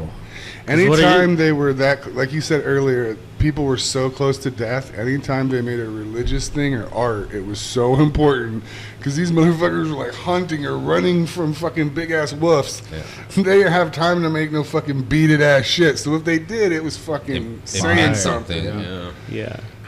Or if they tattooed, like I'm super stoked on ancient tattoos, and I did this. This guy came to me, he's like, I have such a fucked up back, I'm gonna kill myself. Can you do a ceremony for me that fixes my shit? I'm like, I'm actually studying Utsi the Iceman, that was the Shit's sick. oldest fucking mummy they found tatted up. He had 61 tattoos. They looked at the placement of the tattoos in x-rays and CAT scans, and they were all over injuries. So they think a shaman gave him his tattoos, so when he went to visit Kalei's tree fort, their shaman could be like, oh, your knees are fucking squashed. Let's go beep, beep, beep, beep, beep, beep, and do some type of acupuncture or more tattooing or prayer or herbs or some type of herb shit. Eastern medicine versus Western medicine. Yeah. May was telling me about that. Like, she has tattoos on her hands, and she's like, this is a tattoo that they'd give for arthritis. Yeah. And I was like, holy shit. She's like, yeah, they wouldn't even use ink. They would just tat it if you had arthritis to relieve the pain. I'm like, dang, there's some fucking really like diverse fucking spectrum of the culture. You know what I mean? Every culture's using some sort of tattoo as some sort of healing, whether it be emotional, spiritual, physical. Like, it's crazy. The Pea, the Samoan rite of passage tattoo, was allegedly about this queen being rescued by bats, and you're supposed to look like a bat. It's covering you with the wings with the Pea. Oh, that's And in all art and symbolism, the part I like is when it has a artistic point, a cultural point, and then it has some type of science or some type of earth magic. So they would start doing the Pea from 8 to 13, and they think that was like the OG vaccines or OG antibiotics, because you're giving them little infections, along and then the they way. heal, and then they heal, and then they heal, and then they That heal. makes sense. And then you could find out who your warrior was, who your poet was, and who your priest was, because all How the they different react to the dudes, how they different handle stages. it. Huh. And then you can see you could bang them out. That's fucking crazy.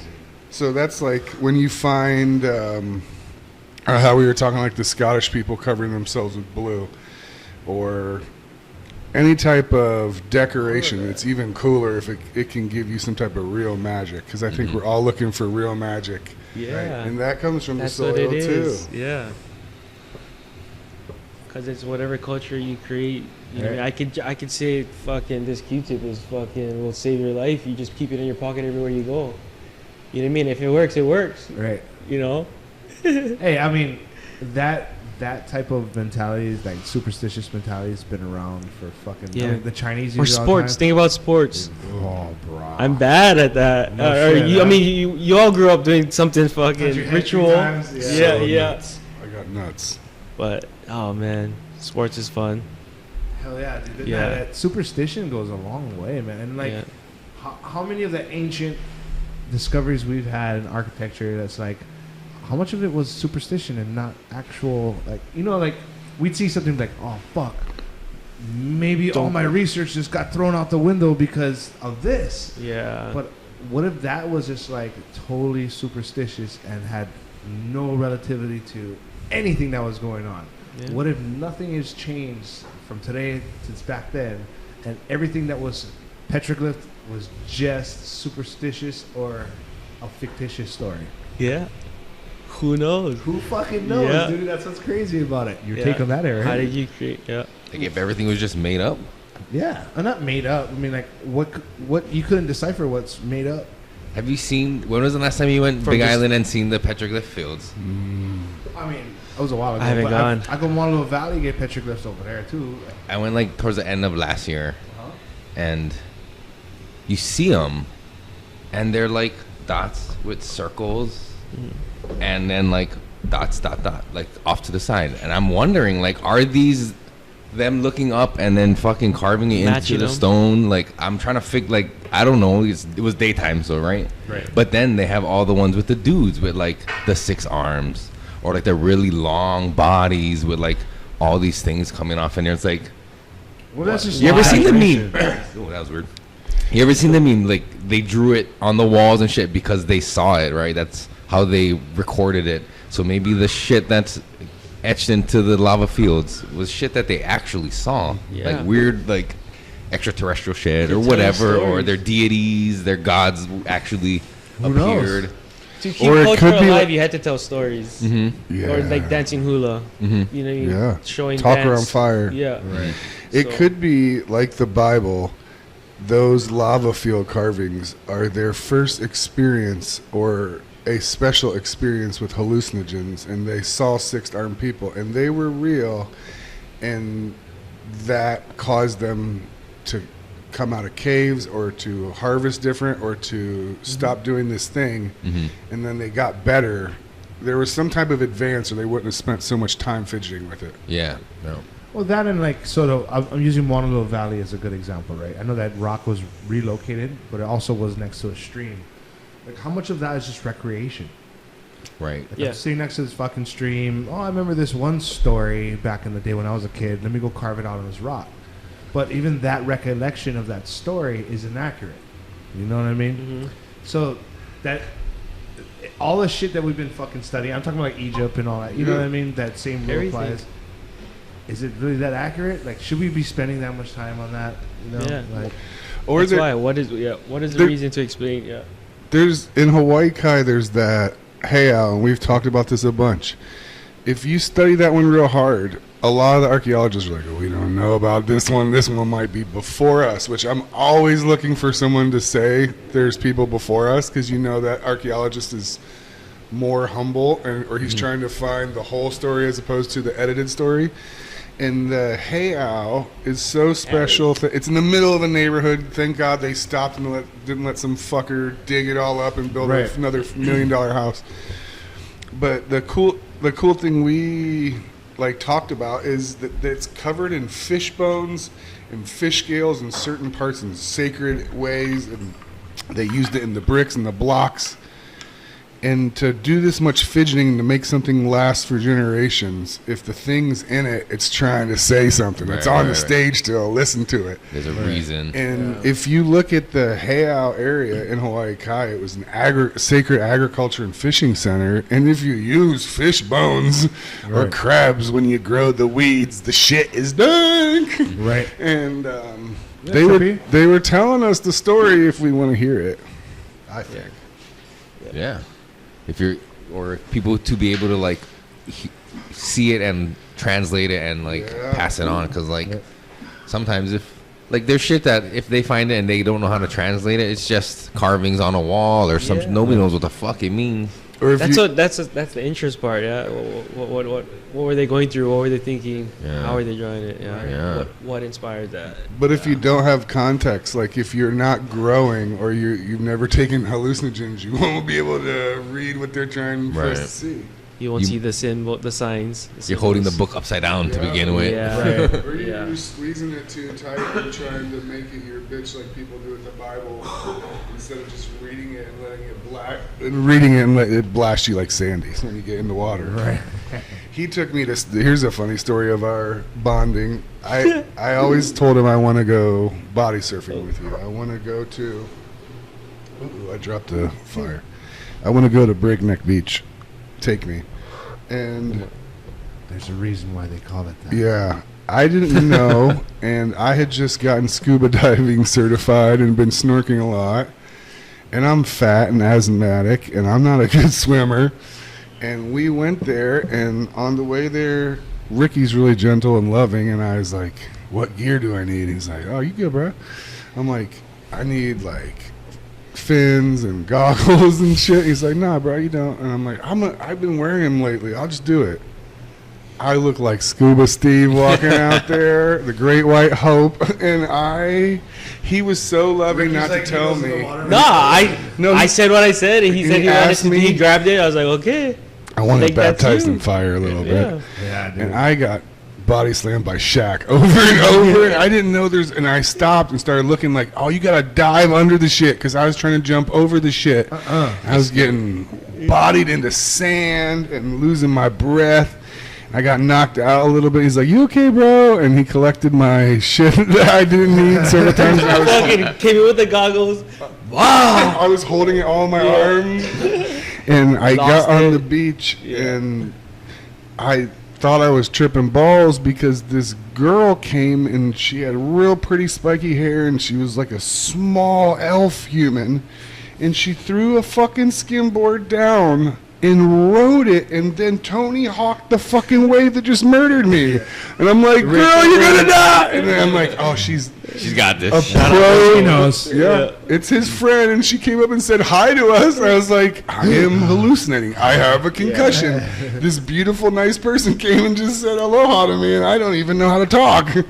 I think that's the best part. Even just going in the morning, I try to go Saturdays, before the sun comes up, whatever. But just the people that are in the water, you know what I mean? You see the same guys, but it's just the vibes. The And it's what you're heads right doing. there, It's just the feel good. You got out for the same mission. You guys are pumped that someone's catching a wave. You gotta keep the mic close. Yeah, you're pumped that you're catching a wave. You guys are more into GoPros and shots and getting camera shots. So The lineup's free. yeah, so it's cool. It's That like the vibe out mosh pit at Ozfest 1997 with Pantera. It's so beautiful. I love that it's beautiful and flow for you, but I have so much fear and respect for it that it's just like. Be like That's what's up, straight my to friend? life. Yeah. But when you can't swim good, it's not something for you to do. I don't swim good, dog. I'll move. But your, it's 3 I'll feet move of your water. fridge. You just gotta know what you do. Yeah. I will move your Duck my fridge honey. tonight. yeah. My dad used to take me over there like fucking, hey, what you doing? Nothing? You gonna go grab a plate lunch and go watch the tourists in Sandy's? I'm like, yep. Yeah. Fucking park up on the bumper and we just watch and just eat. And it's like, oh, watch this lady. Fucking going, boom! And just Yeah. fucking laughing her balls off, man. But like, it's super mean, but Yeah. hey, fuck it. It was People make it look so entertaining. easy when you're watching it. Those Yeah. guys are just jamming on the boards and on the body surfing. You're like, oh, I can imagine them guys watching this and be like, oh, I this could do is- that. Yeah, they're standing up in the water. It's ankle deep. It's shin Yeah. deep. But going in and you catch a set, you just get different. Yeah, you get respect for the water. Even my friends, the like, water, we went the to water's Waimea. super. Yeah. Waimea and Sandy's are like two different fucking people, right? Yeah. What the fuck is this guy trying to do over there? Now you got all of our attention. Check, Okay, check, you- check. Sorry, I keep backing up. Bro, Yeah, You might have to closer. turn on the phantom power. Waimea You versus can put a Sandy's. mic arm Yeah. closer to you so you can lean back Yeah. and just adjust it. No, you don't have to Hold on, John. Oh, Okay, Jesus Christ. and then you gotta adjust it. No, we can't hear you, brother. You did Follow, something that follow, was follow. fucking in our ears. Oh, there you go. Yeah. But like being able to bodyboard Sandy's and like going to Waimea, Yeah. I remember like I always knew from a kid like fuck, it's a different break. It's a lot more heavier. It's a lot more Yeah. playing for keeps, right? So Guys- I'm very selective on what I take off Yeah. on. My boy's like, fuck, I never surfed here before. I'm like, dude, careful. Yeah. Fuck it, bro. And he fucking ate it, and I didn't see him for a while. I'm like, oh shit, dude. No. He's like, just puking on the fucking Guys set. love the chase, the wave chase. It's an outlet. Yeah, It's a way to man. reset. And guys that do it, they follow the break. Right. They every wave, like you said, every wave is different. Yeah. So you never gonna ride the same wave. No. Yes, little adjustments. You adjusting on the fly. You figuring out how can I get through it Mm-hmm. quick, Right. like that. Without getting smashed. Yeah, it's all improv, bro. You Yeah. stand up. It's like a skate park that changes Yes. all the time. Every time, Yeah. ever Magical. changing. Ever. Yeah. Growing. You can't really achieve that through skateboarding. Snowboarding may be kind of similar to surfing. Not Just 'cause- really. Not really. Different. They say it's I a don't know. different. It's different, Push, bro. yeah, It's yeah, pretty yeah. cool. Magical. It's fun, but it's Snowboarding different. is fun though. Yeah. The Getting element pounded at of- Sandy's can be fun, but Well, snowboarding it's the is element of always fun. fucking survival, right? Because Yeah. you're riding this fucking thing that's about to break. Right? Yeah. So you got to get in, and get out. Yeah. Snowboarding is like you can kick back, take your time, soak it in. What about like nice long waves, long board, just kind of cruising it in? Yeah. Like that's cool. Like soul surfing, just That is. instead of Mellow. risking Yeah. your neck every single fucking break. I mean, I don't go in and smashing every time. That's a whole different story Yeah. if the guys do it. But I think just the push of the wave. I think guys that say they longboard or surf, whatever, it's the push that that Yeah. you're getting. Yeah. Yeah. Bellows is more my speed, or like fucking Sherwood, Yeah. where you can just stand and push off the ground. And Yeah. fun. Yeah. Even at walls, step pushing off the reef. Yeah, Right. You just jump off the Yeah. ground. Yeah. into a Sherwood's wave. is a magical place. I'm glad they didn't develop that fucking place. Yeah. Fuck yeah. I went there, and the Kailua Birdman came up to me, and he was dressed head to toe in Seahawks outfit with his name on it, and he's a pigeon master, and he can control Captain Cook's pigeons. And he Bet they're gets, tasty. and he has an Instagram and everything. This guy's off the charts. Nice. He gets the head bird's control, and he covered me in like 600 pigeons, and then they fly all around on his command. It was so He's awesome. like the lady from fucking Home Alone too, in Central Park. Oh, Yeah, he's like Mike Tyson with that shit. They can hear it, Kevin.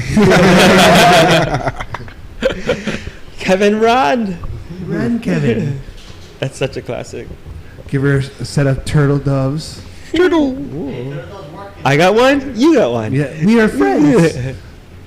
Turtle Doves is over there trying to Fuck tweak it. everything up. I know. again. I'm worried he's gonna push a button. Hey, by the way, guys, we stopped recording like fucking an hour ago. Sorry about that. Watch your elbows, son. Watch your elbows. Is this something you should really be fucking with on our first one? Hell yeah. We need to test this shit before you Microphone fucking check. just Yeah. like Get the kinks. We're taking wreak it with a havoc, grain of yo. salt. It's good. Get the kinks out. There wasn't too much kinks in this one. Nah, yeah. The weak link would be the audio, but it's okay. We forget it. We love you, man. Nah, you know what is that? That fan is also super loud, Yeah. but it does get gotta fucking remember pretty Does that hot make in a- here. Does that make a difference? It's gonna. Yeah. Ask Anu. Arnold, did it make a difference? What the fuck did you do, bro? Are you serious? Yes. We are experiencing technical difficulties. Please stand by.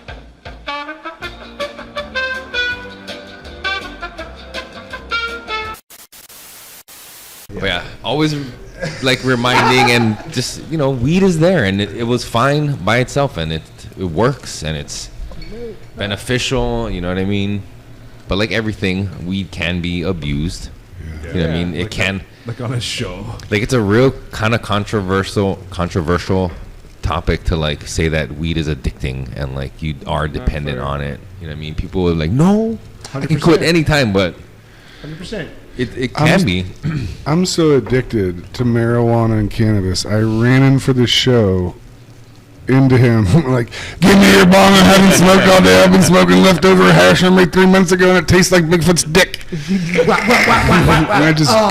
I just came back to Drewness. I think as long as you're honest with it, I don't like people who hide their sexuality or people who hide their drug use from me. I would rather you say, I smoke meth, but I'm the best painter on earth and I paint for 7 days straight and then I take a break. Because this is a real famous guy I know. And he told me this thing. He's like, I take 7 days on meth and 7 days off.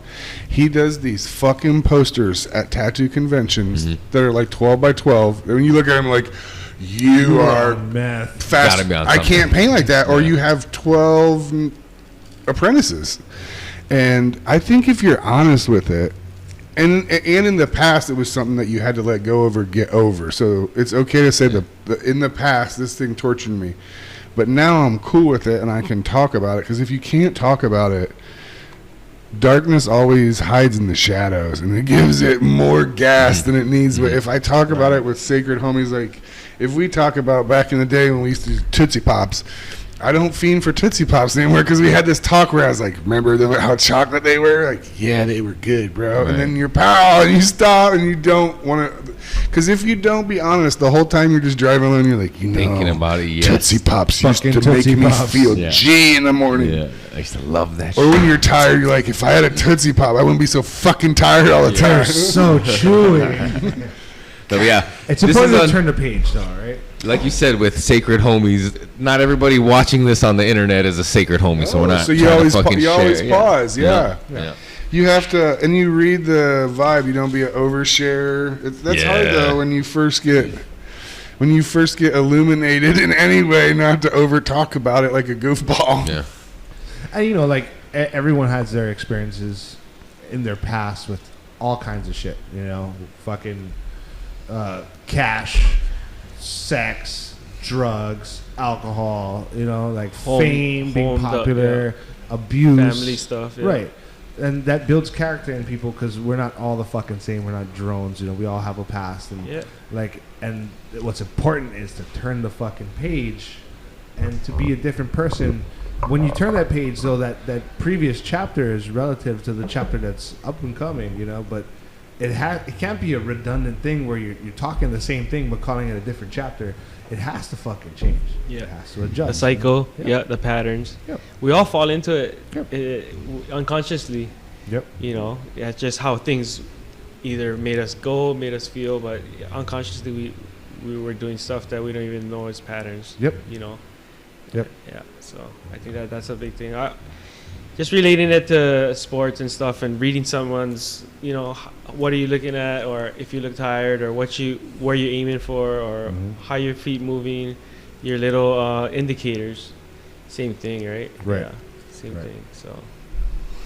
The last podcast I tuned in to listen to you guys on, you talking about pain and the pain of tattooing, and it feels like one of the first ceremonies I ever did is when I caught my best friend talking to my girlfriend on the phone after I fell asleep through the cordless phone, and they were hollering at each other. And I was so mad that I took a scalpel and cut a huge, like, artistic scene on my thigh and had like a Dexter moment. I was like, okay, I can go to bed now. I forgive them. I'm not going to beat his goddamn ass. Damn. Because I was going to go up there and beat his ass. Like, you're on the phone with my shorty. Right. Okay, right. you're cooler than me. I got it. You're Captain Varsity. I'm Captain JV Chubby Bubby. Right. And when I was a therapist, I worked on a unit often that was like the cutters unit, self-harmers, because you kind of had to isolate them for health hazards. Because they were always cutting on themselves for attention, because they were all foster kids that everyone's stuck in a closet. So when I would tell them, stop cutting yourself, here's a Sharpie, draw the tattoos you want to get, they all stopped cutting, and they looked at me like Peter or the Pied Piper, like, how'd you get them to stop? I'm like, Sharpies, the black ones, the thick ones. And I showed them tribal art and Leo Zulaweta and all these famous tattoo artists, like, on my phone and on like printed off things, like, this is what a tattoo back piece is, draw it on yourself, don't cut your fucking self. Right. They're like, why? I'm like, because someday you're not going to be in this hellhole, and you're going to be on the outs, and you're going to be able to buy a tattoo because you're going to work at Chick-fil-A and make $600 a fucking week. They're like, 600? I'm going to be tatted up, Mr. Drew. You know, they had no idea. Right. But just a little bit of hope. Don't hurt yourself with the past thing, but try to recapitulate it into a more beautiful form. So it's not self-harm, it's more of decoration. It's like alchemy, changing the fucking pain into fucking art. Right. Into on your skin, like reminders, badges of honor, like fuck, I don't know, all that shit is like. Yeah. Well, that's how you deal with pain too. Like I noticed that, like, with pain is joy, right? So like the amount of pain you feel for a certain thing or whatever you've lost, or it's a direct reflection of the joy that person thing gave you. So what helped me was, like, especially my grandma passing, was like when getting a tattoo. Huh? You talking people now? People, possession, whatever you find that hurt you the most. The tattoo actually helped a little bit more. Yeah. Because it was like a form of self-harm, but in a positive way, you know? Yeah. It's like, I kind of want to feel a little bit more pain because I'm sad, but I think I should feel a little bit more pain because this person showed me a little bit more instead joy. of punching the walls like you did before and hurting your own self, you know, right. like did shit before. Like that. What the fuck are you talking about? Shit like that, you know. But yeah, exactly. Yeah. Shit. I still gotta finding deal with the that. outlets. It's I therapy. just punched a hole through Yeah. You put fucking pain into your suffering, and then it kind of cleanses itself. You know, I like the way that shit happens, bro. Yeah. Super healing. In tattooing, the people that deal with the pain the best are the people that accept the suffering the fastest and just go to sleep, and they prepared for it by eating and getting their blood sugar really fucking high, like Thanksgiving. And the pain numbness stuff works. Well, we were talking about that when we were live the other night. I listened to that. I like that. I've tried all the different kinds, and on my chest tattoo, the guy who did it, Jeff Johnson, is a beautiful dude. He let me go back to the bag to get another snoot thousands of times with the pain cream because it's lidocaine. It's in the family of the OE. Yeah. So it starts to wear off and your body gets fucking scared because when you come off the numbing, it hits you like cement when you're skating and you're stoned and then you're not stoned because your cement's on your cheek. Yeah. It's that, oh, I'm in bad pain. My tooth, my tongue, it's split open. And you can use the numbing cream. I use a little in my ointment. I use Bactine spray.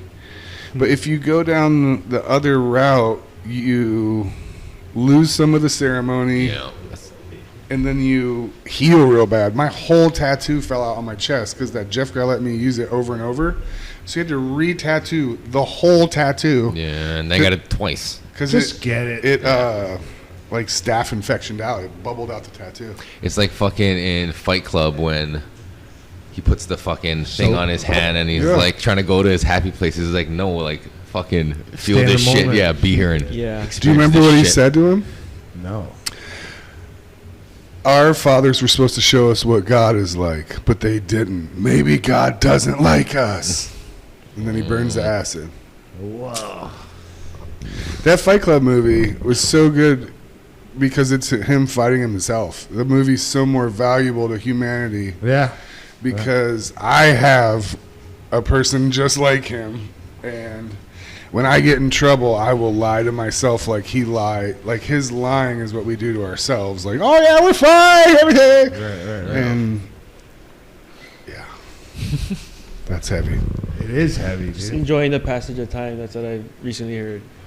Being able to enjoy the passage of time. Whatever moment, whatever fucking thing is happening. What's your password again?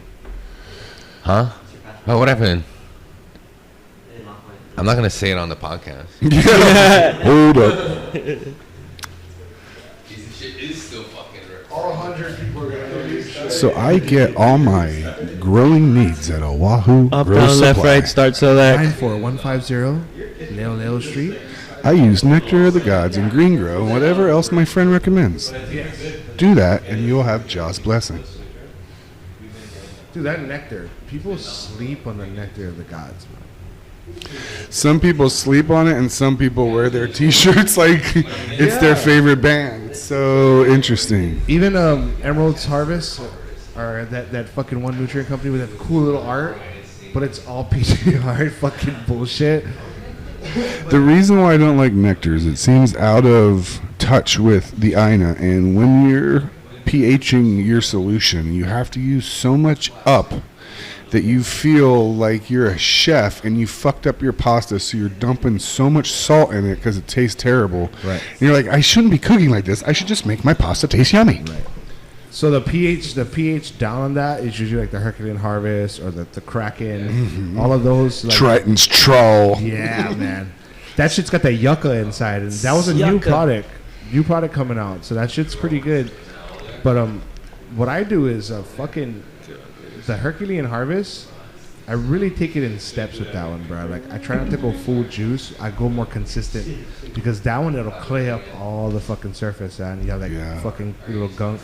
But dude, I haven't gotten heavier yields with anything else other than nectar, bro. As hard as a rock. Fuck, dude, I got big yields off of nectar. Yeah, dude. You like the fragrance of my nectar the best of stuff I've used. Mm-hmm. Yep. Definitely the terpenes pop out Pop. of that one. Yeah. They're loud. Yeah. And with using different nutrients, when you first get into growing, you don't even know what you're doing. You're like that noob in Call of Duty that's running around the middle of the board. Just like, I got Kelman, help, I got Kelman. And everyone's just like, buy this. Yeah.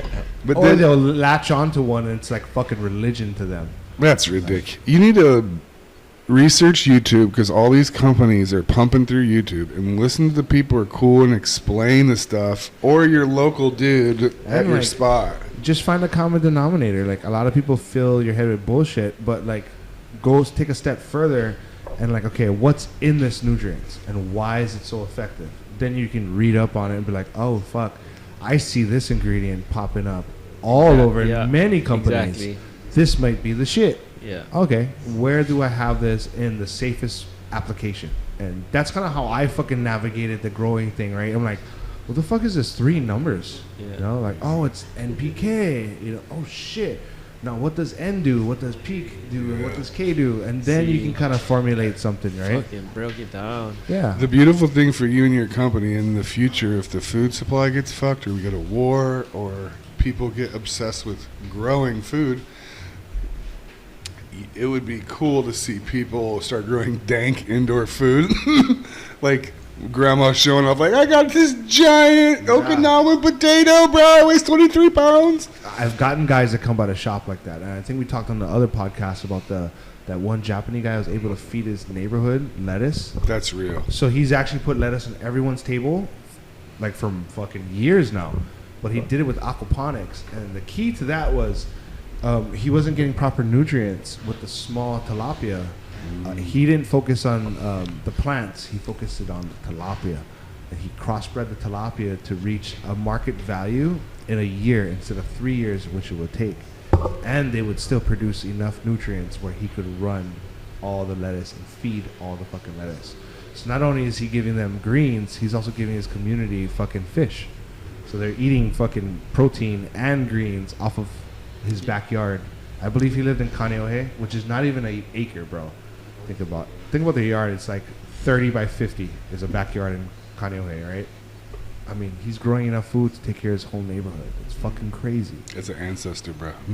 I know moths. High Is it as only fuck big right ones? now. Is little ones all moths? Yeah. I know they leave little worms on Messengers. your plants, though. Fuck. Or just the magic of an animal. When you're with somebody and they say that and you agree, it gives them a sense of closure.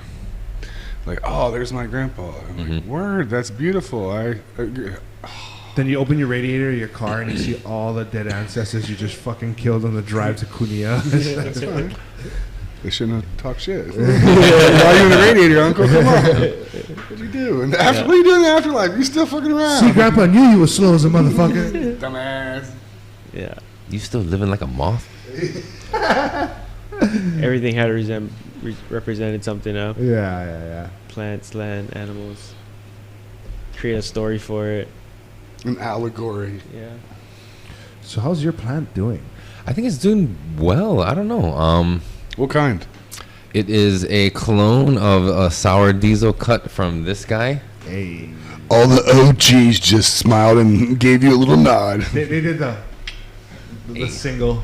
He just But, said like Pete Rose or something like a nostalgic word. Like, in all honesty, I haven't been really keeping with like a 24 schedule. I've been pretty inconsistent. Dude, you I gotta feel like it's fucking confessional. represent. Like, I gotta. Discipline and You have to nurture. represent, Eric. You can't fucking do me wrong.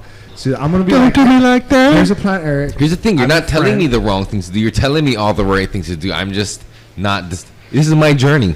I'm learning, right? That journey needs to I reflect am trying to guidance. find a balance where I'm able to do the fucking 4 hours off, 20 on, or whatever. Okay. And like, I just haven't found that fucking. You gotta use a timer. Yeah, that's true. That's what Don't he's. even try to do it on your own. Right. You also, there's one key that I will pass. What's that? The pH is the first most important lesson. pH every single time to 6.8 or your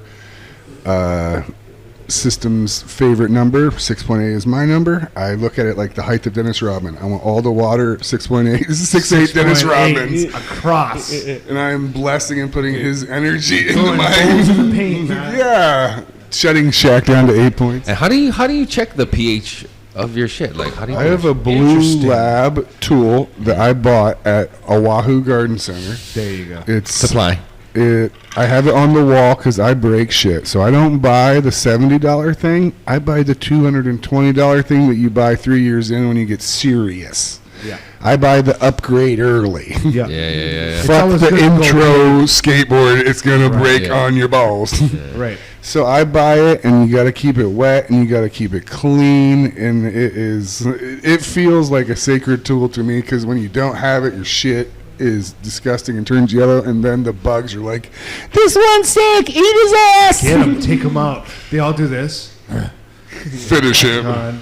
No dank will be given. Yeah, it's a simple like if you're healthy, you can fight off shit. Yeah, the right? bugs don't I really. mean, everything looks green. It looks happy. I mean, keeping it moist. good. You know what I'm saying? But that light, bro. I don't know if it's the light that's drying up that fucking. Yes. And it's getting bigger. You got more roots, so It's too close. How far should it be? Because right now it's probably like, if the top of the plant is the table, the light's probably like you need here, 18 inches to 2 feet. Yeah. 18 inches. So like my dick then. Like this, Yeah. Cool. And I don't know. See, that's the We thing weren't I'm talking learning, any right? girth here. And that's the point, is we're coming in on a weekly basis to check in with you. I mean, I'm going to probably talk to you in the middle of the week and shit, but still. It's doing fine. It looks nice. I always pay attention to the new growth. Like I don't really fucking worry about the underleaves. I mean, they do tell a story, but they normally just hold bugs. Like they're just a fucking bug motel. So it's kind of good to just disregard the lower leaves if you want to pull them off. Defoliate off it. Yeah. Make them bonsai. Bonsai. Bonsai. That's what I'm. Especially since you have one, top it a bunch and do bonsai stuff, and you'll be more connected to it. So that way I'm like interacting with. Yeah, it more low on a stress regular basis. training, and you're treating it like your child. And Does it you're not shock it or anything? A little. The shocking thing is like really like a gray area of talk because like there really isn't any shock to a plant. A shock would be like the roots would rip, something detrimental break, to the plant. Like a dog eat it, chew off half of it. Right. They don't have a central nervous system to understand shock, but They do, but the shock is not. It's more of like manipulation to them. It's like cutting our hair, right? that's a shock better is way to like say it. something that's like, oh, my life is in danger. It got really cold in this fucking room. What the fuck? You cut a Rasta's dreads off. And he's Yeah, like, what the right. fuck, man? I'm so dry. I lost right my now. Irie vibes. Yeah. Bumbaclot. I am a bumbaglad now. Yes. Right near the beach. Fuck, No, but I like the idea of like bonsaiing the shit out of it or something, like keeping Feels it good. yeah, more like involved, because I'm not trying to grow to like have a ton of weed to No. smoke or like make money, what I mean, just it's kind of like an experiment and to see. Yeah. It's like growing a vegetable or fucking Yeah. flower. Yeah. I mean, take pride in it, but also like learn all the steps while you're doing this one plant. It's not- interesting. My world won't be All the crushed though different- if at the end of it the buds aren't smokable, you know what I mean? I'm not gonna be like, oh, Fuck that. Fuck you're gonna that be crushed. shit. Oh. Fuck that. You're growing. If he's like your dad, he doesn't want you to like strike out every time. He wants you to fucking hit a home run. Goddamn ball, Eric. Hit a home run. I've always been like a C student No. achiever. in my Not with life. weed. Not with weed. Okay. All A's. I guess with the guru as my teacher, I better Yeah, step my dude, shit it's a up. reflection, man. I can't allow you to fucking fail. If you're patient enough to grow your beard and hair like that, it's like nurture and discipline. Because I've always wanted dreads and I've always wanted my beard as Viking delicious as yours, but I freak out and cut it off, and then I look like Burt Reynolds for a week until my girl's like, "You look like a fat gym coach." I've had this for over 10 years now. So cool. Not the dreads. The dreads is like during pandemic. These are my pandemic dreads. But like I've been growing my hair for like over 6 years and shit. Like I just. What's the connection? It started Like me off. growing my hair too. It started off as what for? The beard really was like maintenance thing. Like I used to keep it like trimmed and like Crisp. nice. Yeah, like I used to try to be handsome and shit. And then fucking just like over it.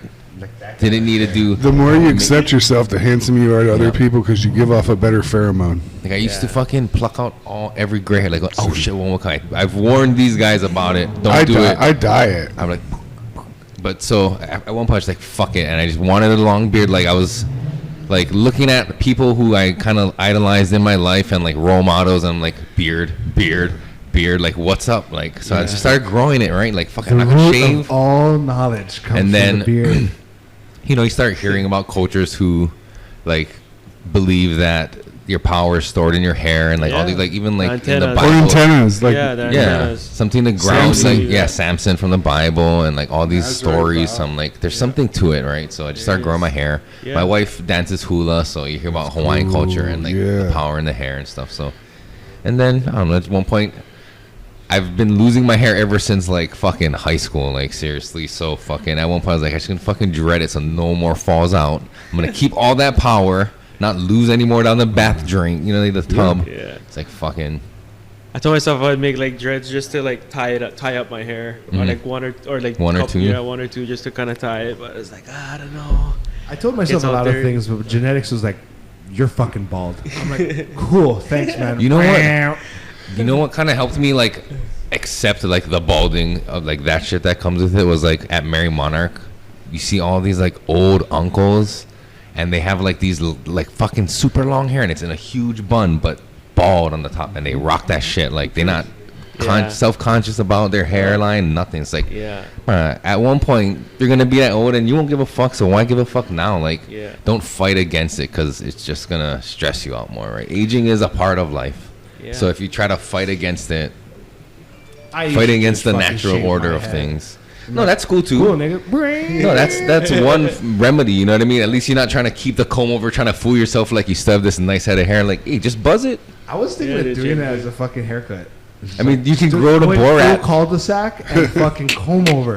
And just seeing like what kind of Fucking fucking hair. response I have. Like fucking Kingpin when they're fucking bowling at the end and their comb overs are like super huge and I want to see shit. what people say. Like, oh, dude, look at this fucking guy, dude. I've just given in and Your accepted. hair. Yeah.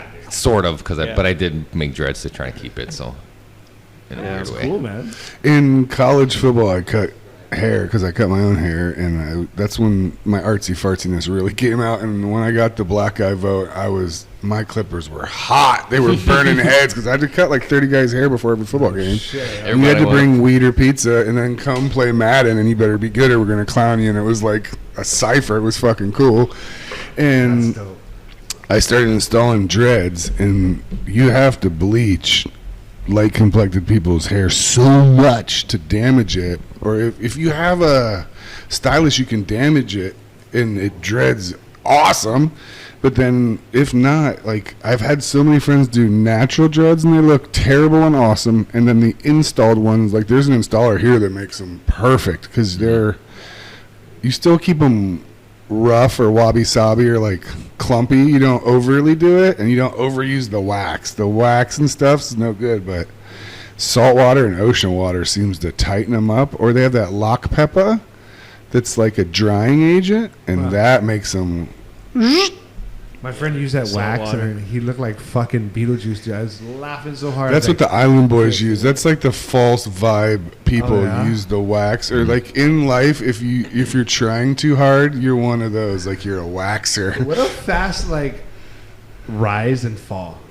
Why, they're not popular anymore? What happened to In them? the media, they always pick people of different groups to be Homer Simpsons to mock and have, because they could have illuminated one of us before them. Like, Yeah. they choose these goofballs so that it's like negative stories in It's the. like the more cringing it is, the more hype train is behind it. You know, like that Cash Me Outside girl, dude. She fucking came so successful with that one Yeah. fucking saying, dude. Oh my god. And guys just you just use up the advertisement part of it. Yeah. Suck They it out, pay you. dude. Yeah. That's the hard part when you're an organic artist like us. To produce our art, we both kind of have to be in the zone. Right. And when you see fakes do it, or like NFTs sell for $60 million, and you're over here spending 60 hours on a peony drawing that someone will maybe get tattooed for $600, you're like, my shit. And like Kanye said it lately, like NFTs aren't real. Tyler, the Creator, said it. Like, I like when artists are like, fuck NFTs, because for some artists, he's going to give you a different view, but for some artists, NFTs are people selling fake shit to their clients and busting the people that love them and be like, buy this trinket, when they really want something like this to sit in their house and say, I love MGK. But instead they sell an electronic one that they didn't even draw that's easier. Now there's another way that like Ricky kind of looks at it, that's the collection of a premier private thing. I know a tattoo artist named Juan Salgado in Puerto Rico that he sells limited edition skull NFTs. And then you get posters, and you get in a secret club, and you can go get tattooed, and you get to go to parties. What about if I just screenshot it?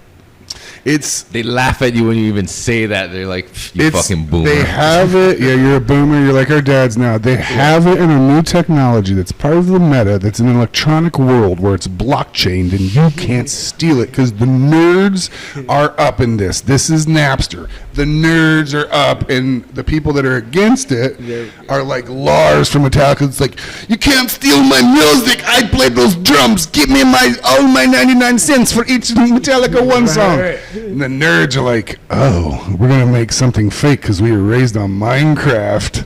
And we know how to make something fake into this powerful world where Snoop Dogg has $1 million neighborhood where people just are buying $90,000 acres of a fake digital space to be in Snoop Dogg's meta neighborhood.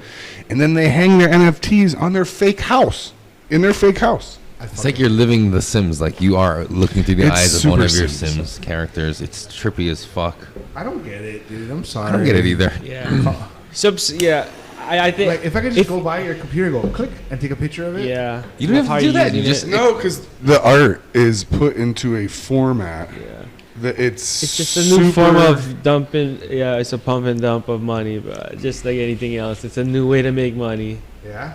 Yeah. I don't understand it at all. Yeah. Like, I try to, and It's just like the only way I can think about like video games. Okay, so we talked about video games like say Blitz, What if you could create your own character and then you could have A.I.N.A shirts on them, Okay. or A.I.N.A cleats or socks? So how does that make me money? People Because buy it creates 'em. value. People will buy to come in. You'll make it exclusive, and people will pay to get in there because it's a different dance club. These kids are such dorks now that they don't want to go to the club and dance and get up on the cute girl from across another school. They want to go online and look at what the other kids are looking at. It's like I heard it described also as like in Fortnite or these things where you buy skins for your Yeah. fucking Yeah, so- guns. yeah. Like it's that. Call but of Duty, the they made diamond two. gun. They made 2 or 1. So once you bought it, that's yours. Yeah.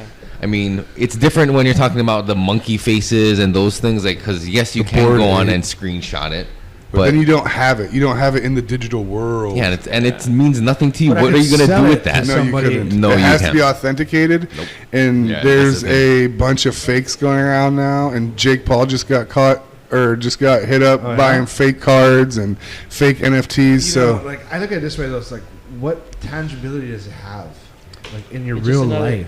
Zero, unless Yeah. they send you a print of it and you can Yeah. post it up on your wall. Yeah. well, the tattoo another way to artists that have, try to like put a you in a comic. club or a society where you inspire each other and you have a collection together, and then you can get access into their. Because like Drake has a new bar in Toronto that you can't pay with cash. Crypto. Yeah, or your phone, or Apple Pay. yeah, So they're trying to And- move to- and it's a beautiful thing, and it's the most scary thing too. Right. That's what they warned us about. But it would be cool if it would break, Can't print money and we would anymore. go back Add to more chickens zeros, and though. goats because we're gonna be doing delicious. Yeah. I think like what you Kalei just can said- grow goats. I'm good with goats, What man. you just said, how it's like when you say I could just screenshot that shit. It's like, yeah, you could go into your bank and add more. You can write more zeros on your account receipt. Yeah, like, good but that's analogy. not. I mean, that doesn't fucking make you a millionaire. Yeah, but there's checks and balances with that. Same thing also, with these right? NFT These- things. Like you can do. It's you can- blockchain. It's a I don't even know what that is. blockchain. Me either, but I know you can't get It's away with like, stealing and doing anything with It's it. a pro. It's like It's a a toll program. booth. Yeah, it's a program. Like if you're like you're passing like like in mainland when you gotta pay at the, Yeah. the toll booth. I think it's the same way. Yeah, it's that connection to use that trust. They thought about what you said. Screenshot it. Oh, screenshot it? Yeah. We're going to put this thing in an electronic box inside of a computer, inside of a thing, inside of a thing. And you're going to have to make all these movements and call other banks and call other Bitcoin places and get permission and get his permission and get her permission. Then you have to call and then open. And it's all connected. But they also want to make transfer of money. Like if I transfer you or wire money, it could go haywire or south perhaps or get seized. If I send you crypto on blockchain, it's backed up with this nerd backing. So it's almost like when timeshares came out and people were like, what the fuck is a timeshare? One of my friends was in Cincinnati, Ohio, and said to his kid, my friend just invented an idea, timeshares, we're moving to Grand Cayman. And he was the first one there. Oh. He made so much money that he opened a synagogue. He sold Bill Clinton and Michael Jordan cribs there because you can go there and hide money without it being watched by the CIAs and the FBIs and the IRSs. So people would go down there they would say they're doing timeshares, but they were doing other things. They're just fucking cleaning money. Offshore accounts. And the timeshares, almost like a subscription, you trick people into thinking they're going to be able to stay at all these cool places, and then it has a million rules, and they already paid and they're already in. And there's 1,000 people who can only book it during that same weekend that you Hour. can, and you're on a wait list. Yeah. I try to look at it. It was a good scam that they had. That they've got a lot of people. Yeah, I try to look at it both views, like the good and the bad. Try hard just to see like what the outcome is, and then I was thinking, how could I use it? And then, like say for instance, what about like native birds? What if you could preserve native birds? Just say this metaverse is like a video game that you could play, and you had this place where they could visit, and they could listen to all these native bird sounds. Okay. Is that It's like a library in a way. yeah, like a library? But a virtual library But a can walk in virtual a library. forest. What is Okay, a virtual time library. capsule? A Time virtual capsule. library, I could see. Yeah. But it's still not real life. No. Yeah, but that thing doesn't exist in real life anymore, anyways, because Yeah. all But think extinct about- birds. yeah. How Think about a that? video game. Okay. Think about it just being a video game, and the video game is you like Sims. You playing the game, and these are just things that are available. Right. So like, I mean, big video game player myself. You know, Mm-hmm. like PlayStation Network, $20 a month you're paying, right? Was that for online? Online. Okay. Right. So I get online, I get to play with my friends. I mean, I fucking get achievements, blah, blah, blah, you know what I mean? So, like, skins. that's the extent of everything. But it's only like $20 to buy something that's essentially decorative. There's no, like, real fundamental function to it, right? Yeah. Baseball cards. Yeah. I understand, like those guys, right? Yeah. It's the same thing. Comic books. Comic books. Gold, trading like cards. how Yeah. it appreciates over time. No, real estate. but gold's like different because it's from the earth and it's real, and aliens want it, and you can do medical stuff with it, and it's magical. This is only for entertainment. Yeah, this is recreation. Yeah. The other stuff that we were talking about is utility or like stars, or it's based in some type of trying to be good on this planet at living on this planet. Yeah. But some people are saying fuck this planet. Like a guy just said, we need to get off the earth. Randy Carlson. Yeah, but see, this is where this is people getting off the earth. It's like I'm gonna spend like $60,000 on an NFT to hang in my fucking virtual wall. Man, fuck all that. You know what I mean? Like, I see the exchange where it's like, okay, like gold, right? Like, okay, I'll get gold and I can sell it at a different rate, at a more, but I make profit. Mm-hmm. I could see that, right? Same, yeah. But the fucking whole idea behind it is like, okay, I'm gonna spend money on this unique item. Like, this is the one of one grinder, right? And I'm hanging in my fucking virtual wall. Well, that's different because that's a physical thing. I'm talking like this is an NFT. I'm gonna buy this one-on-one. Well, you can't hold an NFT like that. But you get what I'm saying, right? Like, you gotta flip open your laptop and be like, "This is my NFT." Or the one NFT guy did give Joe Rogan like a laptop that only showed that NFT in an acrylic box with like a forever battery. But no, go on. Mined by slaves. So like all that money and time wasted. Okay, let's escape Earth. We're still here. Yeah. They want to be in those Matrix pods and not really here anymore, and just smoking cat food and laying in their pod. I'm gonna spend $60K on a fucking acre of Snoop Dogg. No, and I think the goal is to hold on to it, and it's gonna be worth more. It's kind of like a stock that you're holding on to, but it's also a cool piece of digital art. No, I get that part, but the part of it's not physical. What makes it valuable? Oh, because society's saying, because other people are saying. Yeah, that's what makes anything valuable. How long will that last? How long will that last? I don't know. It's a trend that has a very limited time span, for sure. So it's like, okay, when are you, like, is this such a good investment that I'm going to put millions into Snoop Dogg's neighborhood?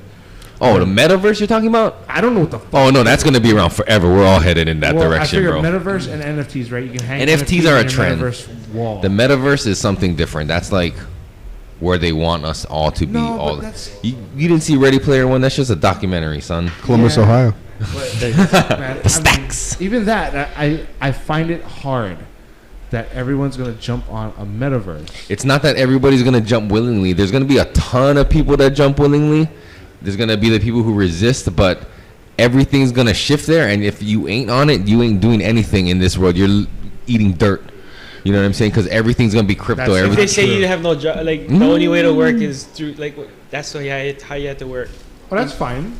When the Canadian government can freeze your bank account when they say you're not following the rules, then you'll have no choice. If I gotta go to work and do this shit on it, then yeah, that's my work description. But like, I won't wake up in the morning, go on it, and live all my life. Oh no! But what if your character, not your avatar, first. like is naked? Not you at want to first. fucking pimp him on in some A.I.N.A gear? Yes, A.I.N.A gear, of course. Only A.I.N.A gear. Oh, 60 grand for a shirt, bro. 60 grand in crypto, son. But I would definitely walk around naked in the fucking metaverse, dude. Like, I would spend the money making my schlong gigantic on the You could do that. Right, and that's where my money would go. Not on a fucking so picture. That's the NFT you would get then. Yeah. Huge dick, dude. Look at this fucking See, guy. now you're seeing the value in an NFT. A huge dick, but what?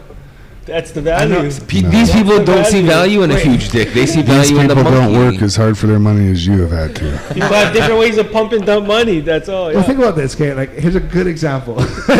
You can spend money on a big dick in the NFT, but can you actually stick that dick in anything? Yeah, they have What if they came sluts out with on the. simulated You don't think they have? cats? You don't think they have hookers already in the But metaverse? imagine they had that. They're already. in the opposite. They're of the hooking other one. everywhere.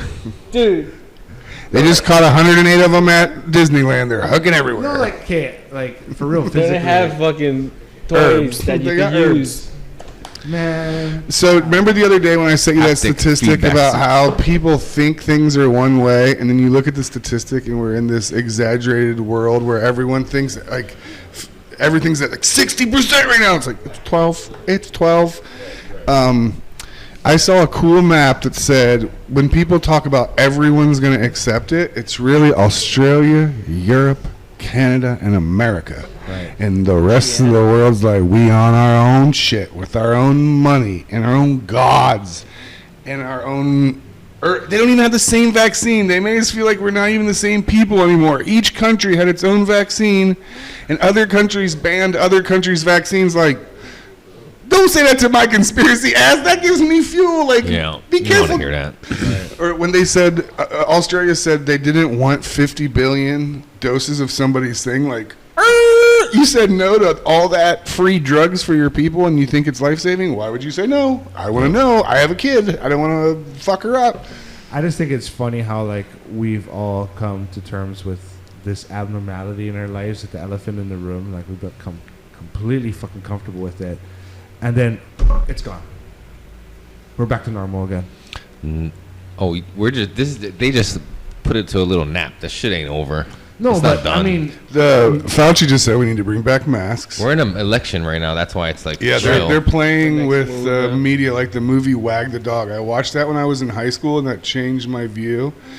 And I had a teacher that was a Nazi expert, and our history class was about slavery and Nazis for my world history class. And so when people say they don't teach slavery or Nazis, I'm like, You went to the wrong school.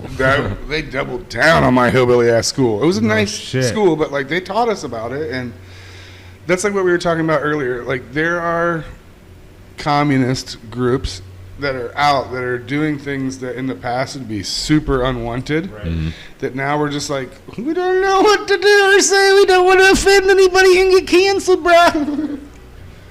So people are living a half life. Like the thing has made people, and the thing that they say that they do better now is self-censor. Oh yeah. So people just like start to say what they need to say to have the healing and accept it, and just then they're like, I don't want fired, never mind. Yeah, no, because people they come after your livelihood, your family. It's like, it's crazy. Yeah. And you think like, oh, who are we? We're nobody to be canceled, but still like, I know we do it ourselves, right? That's why, like we said, there's shit like, that's not for this podcast. that's why we clap in. You know what I'm saying? Like, oh yeah, don't forget about that. Yeah, Anu. Clap on. Mike knows. We're gonna have to do some editing. We're gonna, It's like the same as like talking about chemicals. You can talk about it in an appropriate way that everyone knows what you're talking about, and you still get to have your voice heard, you know. Like we talked about stuff tonight without being dumb, and people still know what we're talking about. And the people who know, and the people who we don't want to know will not know. So we're doing successful with that. Yeah, I think so far this podcast has been good at staying away from all the bullshit and the cancel culture stuff. And I think like cannabis is a pretty cool, safe space because everyone is like under one umbrella, right? We all want to make this work. And everyone comes from totally different places. And like we want to have different guests on that's totally objective to the guests that we had on before, because we want to have that, you know, we don't want to be just one agenda. We want to have the people think of the shit, you know, as long as it's positive. Like remember Al was on top of our live and he was talking about how he didn't like the dispensaries and he disagreed with one of his friends. That's fucking cool and dandy. I want to have him on to talk about why you're not in favor. And he's a medical user, right? He has his medical card and he uses cannabis. So as a consumer, what is it that you don't like about the dispensaries? Yeah. And also Topher's going to come on and we're going to bring Amanda on, which she's part of NOAA.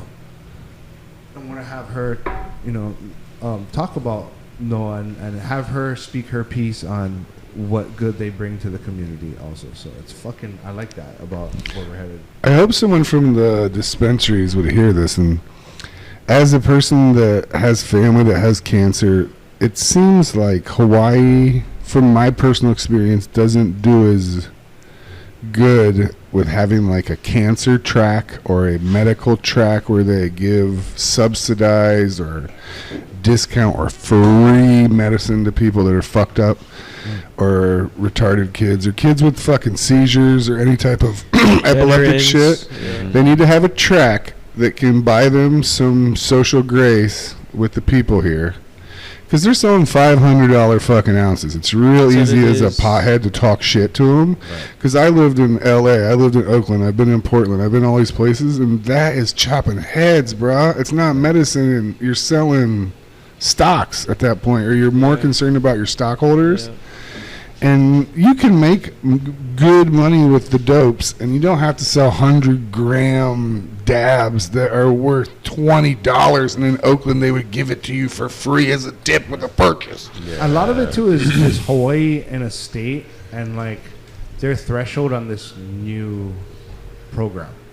You know, it's like, okay, this program's just being open to the public. I mean, it's open a few years now, but it's still infant, and we're looking at all these other states and how they're handling it. So when it comes down to, you know, the state is putting this testing on this testing, you guys got to comply to this, this, and this, and this. For a business to start off, to have that capital to survive that, Off the bat, yeah. that's where you're going to see the expensive fucking ounces. You know what I mean? The absurd fucking dry herb that people complain about. And you know, at one time I can feel for them, but then it's kind of a no compromise. You know, there's ways to shave off your overhead and still be compliant, and one of which, in my opinion, strict opinion, is the state needs to be a little more flexible in how they fucking test this medicine. You know, like what is actually, And who's the one testing them? Yeah. yeah. Well, Just a Steve viewpoint. Hill is testing it, and Steve Hill is just giving them the readouts that they want, that they have. But it's a Why is there only one scientist testing? There's more than one. Because there has to be several scientists, or it's not science. There's several, but You need more, right? There is out here in Hawaii. There's several clinics that test herb. Good. But it's the state only makes you test with one. So if you pass all the tests, yeah, you're in. You get to sell your product. But it's still a lot of fucking money to get it to the store. You know? And then the store's gotta make money. So that overhead that they have turns the farmer and the farmed product to a fucking commodity that's valued like fucking, you know, $500 an ounce. You know? Yeah. They should give away free Rick Simpson oil, and we should talk about it more. I talk so much shit, but that's like one of the criticism. But that's like one of the most healing, magical medicines that they don't talk about. And like in Ohio, people don't really know what that is, and until you're immersed in the cancer world, or you treat someone with a terrible disease or terrible concussions where they're gonna fucking die if you don't give them the right treatment. Right. And these doctors Just feeding them pills. are fucking Because they make you money, right? yeah. And they should give away free Rick Simpson oil, and it should be a thing where it's common that if you're fucked up, instead of taking Xanax, instead of taking alcohol, instead of taking depressive things that are going to hurt you, take Rick Simpson oil and go to bed and rest. The economics behind that, the machine, totally refutes that fucking way of thinking. That's the best way of thinking, in my opinion. That's how you should handle everything. But the machine takes away that steam for the ordinary guys like us to be treated that sort of sense, because it's an illegal product, right? They'd much rather push pharmaceuticals, because the business is a lot bigger. But there's a solution to that. It's, again, an opinion based. If fucking you were to have all the farmers subsidize what the dispensaries couldn't at the same market value, right? You could then touch a lot more people that need the medicine. If it's about the fucking medicine, I mean, let's cut all the bullshit. If it's about the medicine, the farmer should have a say in the public's, you know, fucking consumption in the cannabis. Yeah. So as long as we were crossing the T's and dotting the I's as far as the product, if the product I produce passes the test, there should be no way, shape, or form that shouldn't go to someone that needs it. Right? It's a viable agricultural product that could follow LA laws. I used to hang out at a dispensary in Agora Hills, and people would come in with 3 and 7 pound increments. That was what you were asked to bring. Right. It was amazing. They were nervous. They were scared. They had their testing papers like a 3rd grader that just learned how to write his name nice. Right. They're like, I grew this. Yoda. Everyone's growing Yoda and Vader right then, and Maba OG, and seeing them get paid at this, because I hung out at the back of this dispensary, and they see him get paid in cash and walk away like a farmer's market, like a normal farmer. Like I did the thing, versus they're leaving it in black market worlds on purpose. And this is why I agree with Randy, because Randy kind of was saying like on that specific topic was the farmer's going to showcase themselves. Right. So if the farmers are allowed to showcase themselves, they will. Right. So that's where, like, as a farmer, I could market myself and be like, hey, this is what I grow. It's clean, da-da-da, you know, and guys could come into your store like, hey, dude, do you carry Kalei's weed? Oh, shit, I'm coming to your store. Yeah. Well, yeah, in a capitalistic society, the good shit will get more, will rise to the top, right? Yeah. And, like... Right. But it allows everybody that entrepreneur opportunity to do what they love and get paid doing it. I mean, even if you're a part-time farmer, like you got a fucking small farm, but you grow dank that's safe. Fuck, dude, you can make some subsidies. You Skilled know? labor, yeah. Could you imagine going to the grocery store and they only had like 24 things the same for, because I've been here 3 years. They had the same thing. So when I go to the dispensary or my partner goes there, I'm like, what herbs they have? It's all the exact same. It all tastes dry and horrible. They don't have any diversity of terpenes or medicines or compounds at all. Well, they got Cookies Hawaii coming up. You heard about that, right? What is that? So, Burner. Yeah, the Cookie fam is now linked with Noah Botanicals to do the whole Cookie Hawaii line. Yeah. We talk about Burner on every episode. No, we don't. I'm pretty sure. I like what Carrie Lou is doing out there. He's the worst rapper in the history of rap. I didn't even know he was a rapper. It's so bad. It seems like a bad commercial for a Yugo from the... Yeah, that guy. I'm not a fan. We're going to get Jay on too. Yeah, you gotta get him on. Yep. He fucking, yeah. Jay's Because of what he crushing it. does, bro, Yep. and just his vision of what he, it's wild. Yeah. It's really Jay's cool, doing bro. it good. He's doing it big out there, man. He He sells moves. 150 ounces. Like, you can talk about it. Like, people versus a For the $500 medicine, yeah. ounce. It's medicine versus... For a veteran that needs it, or a Jordans. patient that needs it for, Yeah. you know, just to be okay. And he shows appreciation to He the does, people that bro. come. Always you know? smiling, always Right. saying aloha, always Jay's a fucking nice giving good, guy. good dude. vibes. Yep. You know, and he just has a good vision out there, and Yep. you know, and like you said, everything has to be cross the T's and fucking dot the I's, Yes. and he knows it, and that's where you know it's special because he gives a shit about it. Yeah, you know? 100%. He gives a 100%. shit. Yeah, From and an he's trying to agricultural- fight for that, you know. It's for the guys that are using He's it. trying to fight for the rights of the farmer. Yeah. You know, he doesn't want conglomeracy to take over the cannabis industry. Yeah. I get it. You know, that's. I think there's a happy medium between guys like him and the dispensary. I think that guys like him are doing good, and we need more people like that to where it's safe medicine, accessible medicine, but on the whole, Affordable, to make yeah. it fair for everybody, compliant medicine. Right? That's fine. That set a compliancy and everybody pays state tax and just keep everyone happy across the board. I may be a bitch by saying this though, but Right. I think for me it's better to find That's a good fucking that you You're said not a that, because bitch. when you say state tax, the indigenous part and all of us are like, yucky! yeah. But you know, to operate in Hawaii, we have to operate on the same. I can't.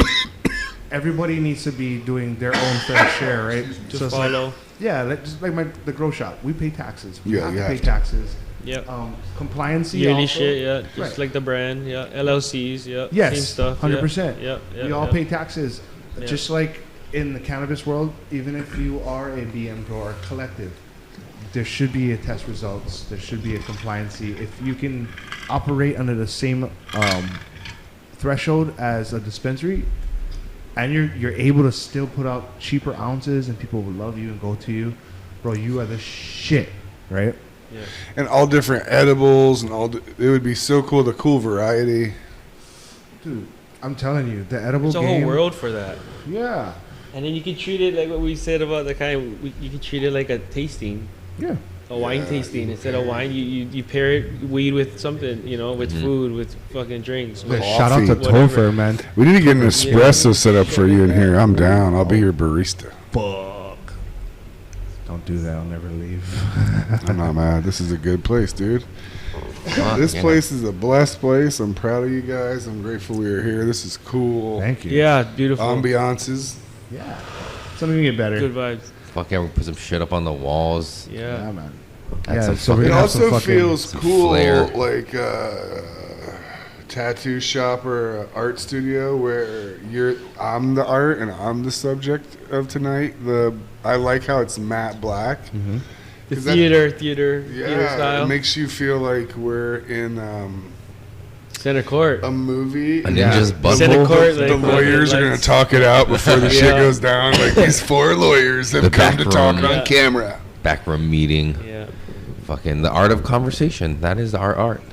That's what we need to work on, because when I get sad or depressed, the only thing that pulls you out is you call one of these guys or you make some art, but it takes some gentle jiggling to pull people out of the funk. Yeah. Right. How to be consistent and disciplined to keep going, but that's what it is. Finding the same vibe that you can, get inspired by. Well, you want people to lift you up, right? Yeah. You want people to fucking always Yeah. push it's always you to do better. Yeah. Because it's always good when it's good, like super good, and then when you're down, like fuck. Yeah, and you don't want that yes man to be like, yo, you're doing good. You're doing Yeah, good. no, Hey, bro, I think you did the fucking- same fucking shit, You need every adult needs a good scolding from Yeah. time to time. You know? But but then in a approach that is- Constructive way. right. Certain way. You approach something. You Everybody need differently, right? people that are in your foxhole that are telling you, like, don't shoot me or yourself. Right. But they have to be in your, like, booth or your area, because so many people get so much information that they're drowning in it that you can't tell what's friend or foe in a way. Right, especially with that yes man. If you have something that people want, they'll fucking fill your head with yes. You're awesome. You're so magical. You'll never change. You'll never evolve. You'll still be the same fucking person you always were, brah. Yeah. Yeah. Fucking patterns, bro. Always fall into patterns. Yeah. Patterns. Geometrical patterns are cool. Yeah. Behavioral patterns. Yeah. Should it sound like you're getting a tattoo, Eric? Nah. Do you want to get tattooed? I would love to get tattooed. Like, I love having, we were talking about on the live. Like, I like having tattoos. I like art. I like having art on me. But just the process of it. Like, if they were fast and way less painful, like, That's honest. I can appreciate the ceremony aspect of it. Yeah. But personally, I'm not looking at that kind of ceremony.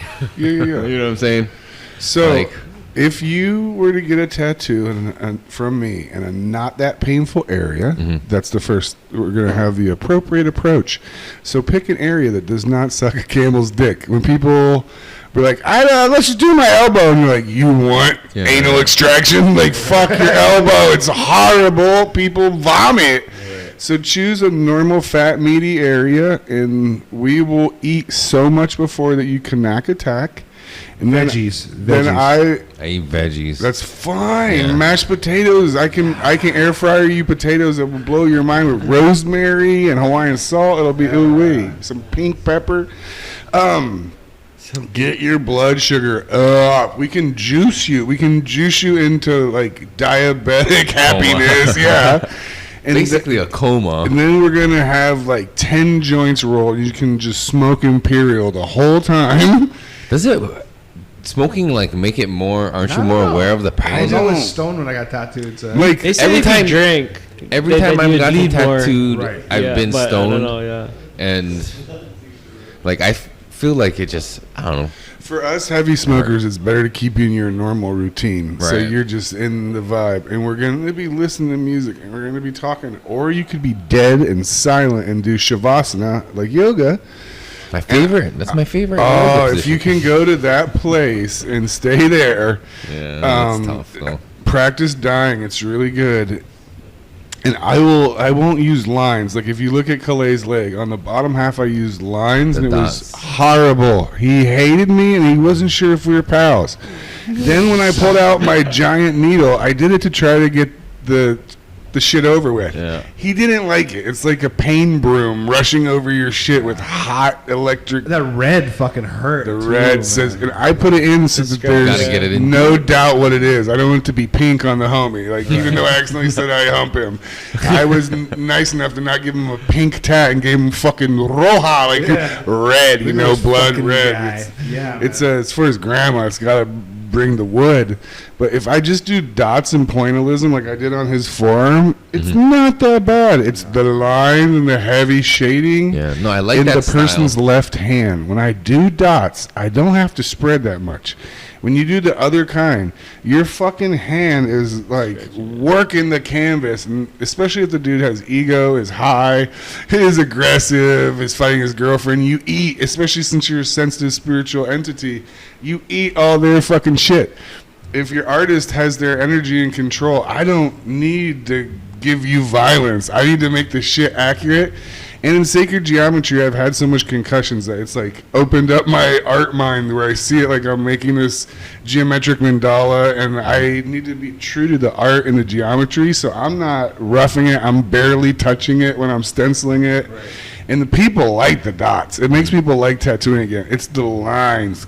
When they look at you like, what are you doing? Why'd you let me do this? It's like me at Sandy's. And I looked at him like, I'm drowning. He's like, Drew, just go sit down. That's what I was saying. Like, it feels like, it doesn't feel like you're getting poked over and over. It feels like it's just cutting, dug in and cut. And or heat, right? It's hot Heat. Yeah, it's like they heated up a knife and just like slicing into you. Yeah. But the dots, and I like that style too. Like pointillism. Yours, yeah. Is that what it's called? Pointillism, dot work. Crazy artists are into it. MC Escher. There's a whole revolution of dot work in England, and then that's moved around. Sacred geometries come and go like 10 waves, like music in American culture. Right. Yeah. When I got tattooed by some OG sacred geometry tattoo artists coming up, and to look at their libraries, to hear who they went to. They went to conferences and listened to Drunvalo. They all try to go talk to Alex Gray. If Alex Gray touches you, it's like Jesus touching you in the art world. If you look at how connected he is to Tool, the back paintings he made for every different incarnation, or if you look at Danny Carey's drums that were painted by Alex Gray, they're on acid. They are fully illuminated by Jah. And Cosm. That 10,000 Days Chapel album. of Yeah, I Sacred want to be there Mirrors. so bad. Yeah, dude. I don't know, the difference between the dots and the lines. Like, the lines brings out an emotion in me where it's like, I want to laugh. Like, it hurts bad. But there's nothing you can do because the line is there. So you're You kind of can't like, move. You have to you just accept wanna it. laugh. Tickling your feet, but you gotta have to fucking accept get out. Yeah. It's like a tickle pain. Like, it hurts so bad that you gotta laugh at it. Like you know when you fucking hit your head, you're like, fuck, and you start laughing, right? Yeah. It's kind of like that. Like, fucking, oh my God, this hurts so bad, and you start laughing. Like, that's the response I got out of especially the line up the shin bone. I was like, I fucking wanted to laugh because like it hurts so fucking bad. But I was like, But you "That's can't done." fight it or white knuckle it. It's like alcohol or surfing or being with the girl. If you try too hard, it'll hurt double. No, yeah. when you Yeah, clench. tense up, yeah. No, yeah. You I've about heard shit that. your pants and stuff, and your stomach, gut system hurts. But that the one on Mike's neck. I think most. That fucker looks sore, bruh. Oh my So- God. The scariest neck tattoos I've ever seen was I was in Basel, Switzerland doing this convention, and all the Hell's Angels security came in, and they have an elite group that has in red ink Hell's Angels, and it's beautiful in red on giant scary dudes. And it's like the prettiest thing in the scary. They're so committed, and they can't ever travel. So to them, it's an allegiance. I'll never fly again. You're like, oh my God, I see beauty and evil. Like, it's so mixed up, and because these dudes were scary. They were Tony Soprano, the dude that's with Tony Soprano that doesn't talk. Right. They destroy Those us. guys. Yeah. And I'm drawn to those dudes since I was little. Like the Native Americans that scalped people, or when you find Africans that do scar ceremonies, the alligator tribe. Like, oh my God, That shit's crazy. this huge black lady is like, what can you tattoo on me? scarring. It's like real black people shit. I'm like, the alligator tribe, they based Warmonger on it in Black Panther. They do these beautiful sunset scars on the whole fucking body. And the scars keloid because of their melatonin amount. And it's beautiful. They look amazing. They have on like Louis armor. Vuitton, like that impressed. Like, Yeah. Some armor, yeah. Some I love protective it. armor. You ever seen Owen St. Preux, the UFC fighter, his scar tattoo? no, it isn't. You know that fraternity? Where Oh, they're Where like they that? brand. Bruh, that Is it brand branded? is the black fraternity brands, and then you put feces or dung in it or certain soils in it. They have a whole ceremony where they brand you. And if they don't do it bad, you get sick and hurt. They need to do it so hot and so hard that it cauterizes. Instantly. Bro, that shit's Crazy. like Fuck. an inch and a half raised. Because he keloided and they might have put feces in it or like chicken shit or they do any kind. It's like Yeah. Yes. if Kim Kardashian was on blister, Ellen the yeah. other day and just said, "Well, Pete had some tattoos for me." Is that her boy or Skeet, whatever we're supposed to call him? Right? But Kanye asked us to Pete call David. him Skeet. Oh, okay, yeah. And so, anyways, she's like, "He got some brands for me," and Ellen looked and like, and her Satan face came out. She's like, "You're not supposed to talk about what we do." Yeah, like This dude's getting brands for her. So in that world, to me, you're like, say you're in a cult without saying you're in a cult. Whoa. Or like when I've seen people that are sex trafficked tattoos, there's an evil feeling when you look at it and they want you to cover it. It happened in Kailua. When I was at that one shop, I worked there. This guy brought in a girl that had a sex trafficking tattoo, and now she was with him, and he wanted me to cover it up with a phoenix for her rebirth. I was like, this is some heavy shit I'm not into. Whoa. Damn. Can't imagine the stories.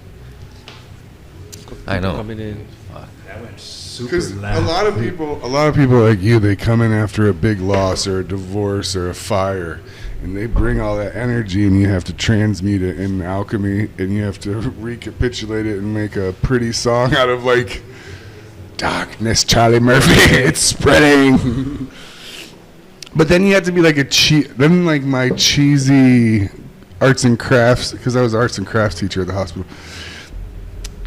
That person that I learned to deal with these lost kids that were like foster kid reject felons. I had to act like Will Ferrell for them to vibe with me because I'm so intimidating and loud and annoying in this aggressive white cis male way. Like whenever they talk about the thing on TV, I'm like, "That's me! Oh, that's bad. Shit. Damn it. Is it not culture, like growing up, or whatever your beliefs with your culture, like why you wouldn't get a tattoo? Who? You? No, I have tattoos. Oh, okay. No, I have. I just don't enjoy getting them because they hurt. shit, You know what I mean? okay, It's just yeah. the process. I'm not. It wasn't that glamorous, bro. Oh, yeah, like my first tattoo was I graduated high school. My cousin was working out of a shop in Pro City, and he did me and my dad at the same time. And I feel like he's just heavy-handed. You know what I mean? He's probably being a little older cousin kind of shit, like my fucking. You know what I mean? Mm-hmm. Just being like. Take that, you little bitch. Yeah. My dad said it was no problem, but I was like, Which one did you get? on my shoulder. You're my being last name, my honest, cousin. shoulders really sore, and he probably was nervous, or he was not that. He hadn't done it that many times. Nah, I don't know. Well, he was like a accomplished tattoo artist. Like he's been working there a long time. He was like, I don't know if you know Mike Higuchi Oh, that's from your cousin? Bonsai. Yeah, No shit. It's my dad's cousin, so it's like, but Maybe it's just your experience and what you were thinking about and what you felt about that day was the thing. could be. And I was freezing cold. It was like super AC. You know what I mean? So Uncomfortable. I'm fat and sweaty, so I have to turn up the AC and give my clients extra, because I have those like dental bib blankets so I can pitch them. You give him a FEMA blanket? Yeah, his Yes, one FEMA. client that is our friend, and she's this cool local musician.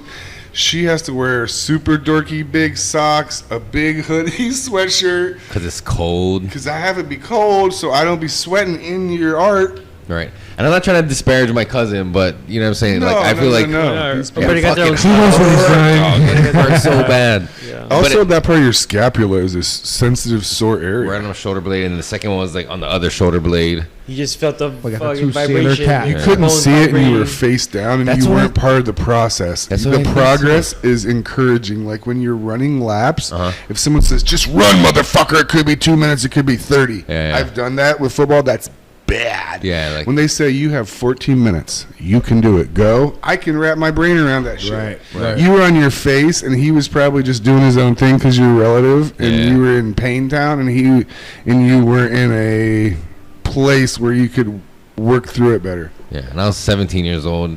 My Right. dad was sitting there. Right. Fuck. It's like one of your first jump-ins, though, right? It's like one of your first battle. It was a battle. Oh yeah, you it was fought rough, dog. Yeah. You had to tell yourself, "No, we're finishing."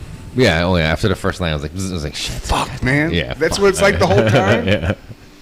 I fuck the tattoo so hard because I'm trying to learn and steal the people's mana and power. Not kidding at all, to where they feel it and they stop me. Because I was some of my tattoos were $500 an hour. Some of these people were in Malibu or Hollywood or Amsterdam. They're like, you must pay me the premiums. I'm like, okay, I'm gonna eye fuck every part of what you're doing when they set up. When they like, I was watching you set up. And like, if I wanted to learn your thing, watching you set up is where you learn. Right. Yeah. Yeah, I remember my fucking cousin giving me a tattoo, and just before we started the tattoo, he was like, talking about like, man, Uso, I can go on for fucking ever. I'm like, oh, dude, that sucks. So he went in, and then fucking he started blasting me, and we're getting into like the 6-hour mark, and then he's like, you could do this, Zeus. I'm like, do what?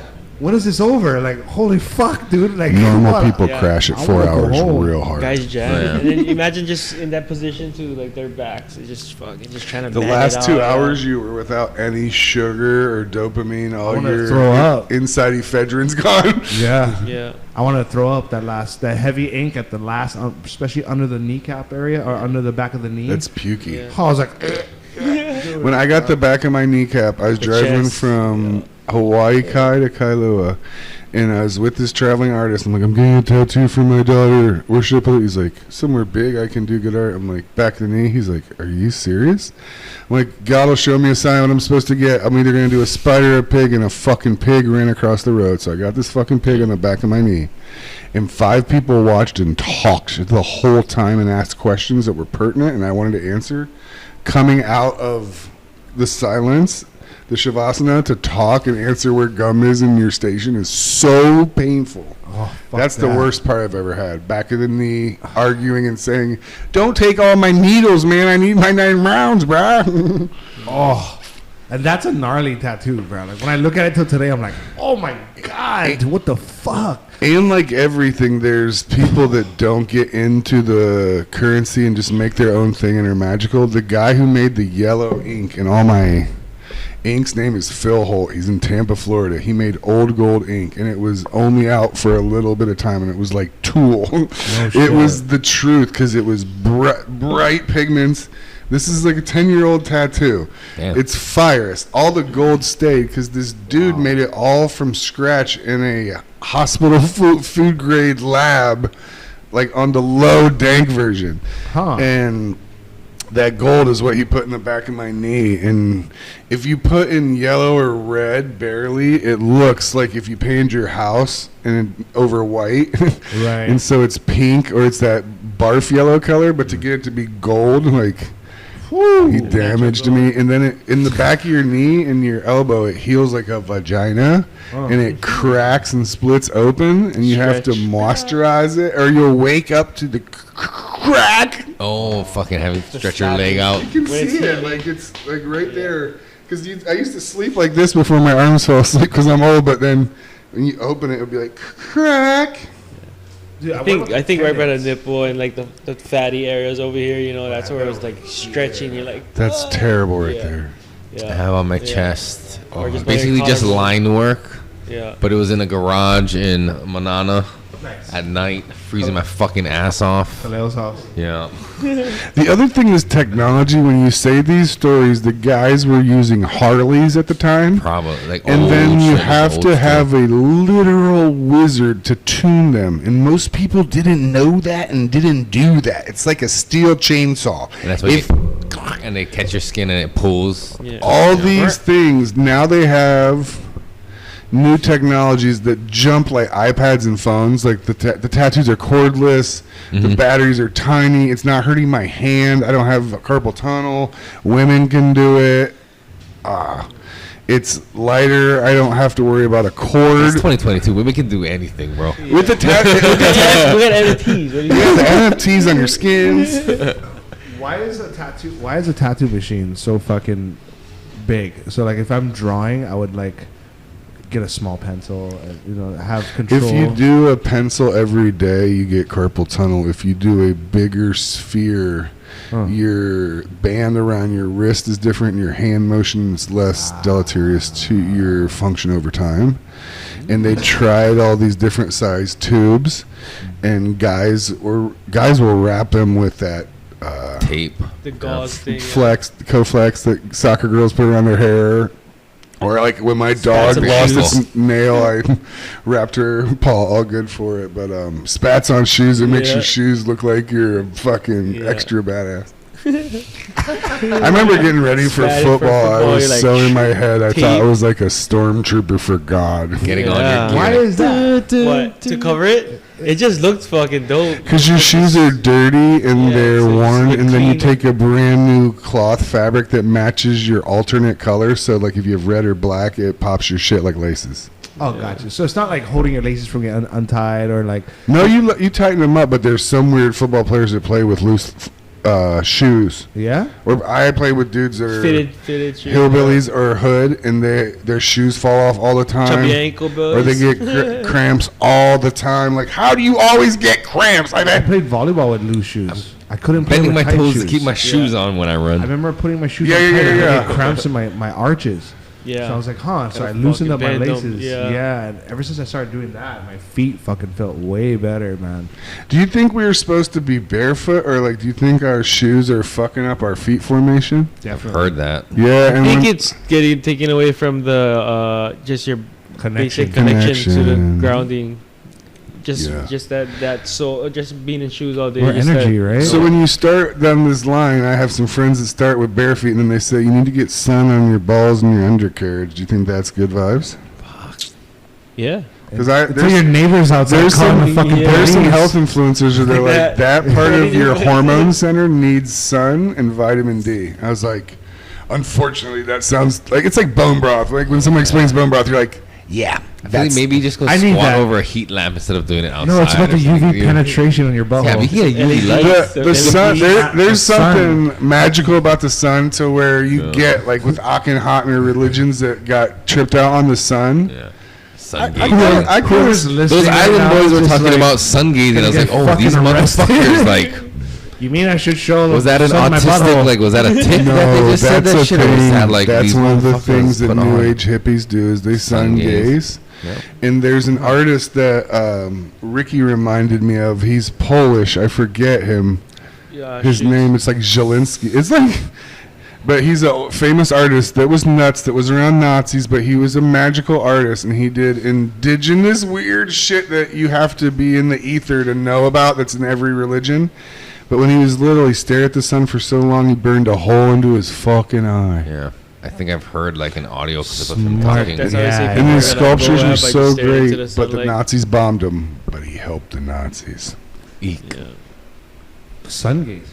Yeah. Yeah, people think it gives you energy, and that's why we're so sick, and we wear sunglasses, and we... Right before the sun goes down, I guess. But yeah. The green ball is healing, supposedly. Yeah, I could see the vitamin D from the fucking sun coming in. Yeah, I think the ambiance, the light for 20 minutes after a sunset in Yeah. Hawaii Kai is as healing as any Yeah. light I've ever felt. The in my life. orange. 5 the p.m. is a orange, nice that time in Hawaii, man. golden hour. But yeah, the sun gazing thing is not like high noon staring straight up. It's like Okay. sunrise, Yeah, at the sunset. end, Like, yeah. Oh, okay, I can get around that. Yeah, yeah, totally. yeah. And like up high noon, your butthole and your balls get to see. Yeah, that's what you We're, handstands. we're lucky with our sun here in Hawaii, and then we're so close to the equator, it's so much easier to grow weed. All of our other friends are like so clueless when I tell them how cool it is here with the lighting. And the light pollution, I think, is way lower than other places I've lived at night. Right. Oh yeah, for sure. Shout It's out to Grower's though. Choice It's bad. though, because I was talking to the guy at Grower's Choice, Vincent, and then he's like, "So what? You guys get like 2 harvests out there in Hawaii?" I'm like, No, bro, fool, we're like going." 6." He's like, "Get out of here." And the daylight savings time to me seems like Bobby Lund trying to fuck with people's circadian rhythms. Right. Because have you heard all the people in the mainland arguing about that recently? Well, now they are, but I was just thought it was another like cancel culture thing, like something to distract people. Like, fight about daylight savings time. I mean, it's ridiculous. Everything else, like, here's another thing, fuck faces, and I'm like, They're oh, actually good. What for you. was the purpose to begin with? Was just more for daylight, right? I mean, because I went to school in Iowa, fucking middle of nowhere in Lamoni, Iowa, and like they had the sirens that went off for the farmers at 6 o'clock and then to start, and then at the end of the day, 4 o'clock, way. like a siren, just so they could hear. You know what I mean? They would just know their stuff, but. There's a lot of things Jesus Christ. about the Well, that's formation of civilizations that you realize people know what they're doing, and they're purposely setting in systems or implementing things to offset people's circadian rhythms, their relationship to the land, their relationship to dance, their relationship to their music, their culture. Yep. And if you throw people off, or if you're herky-jerky with them, they're way easier to make comply. Yeah. I 100% agree. And I think, well, I know it has something to also do with the tilt of the earth, right? Yes. That's why. Yeah. So Well, it gets lighter earlier, right? So it's like it changes. It's on a huge spectrum where it goes from 12:12 to 18:6, like you were talking about with your plants. It goes from the vegetative state to the flowering state and back in this symphony. But we can't even get the dates right. We can't get the calendars right. Mike Tyson's like, who the fuck is Julius Caesar to say there's 365 years? Or 365 days. Right. And he had a point, because there are people that have just said, no, this is the way it is. And the Indians had a totally different system in the Bhagavad Gita and with the calendar system, and other cultures like, no, use ours. There's already a system. It's 28 days. Every 28 days, right? It's the moon cycle, and that's what they talked about. But we have a leap year, so our math's off.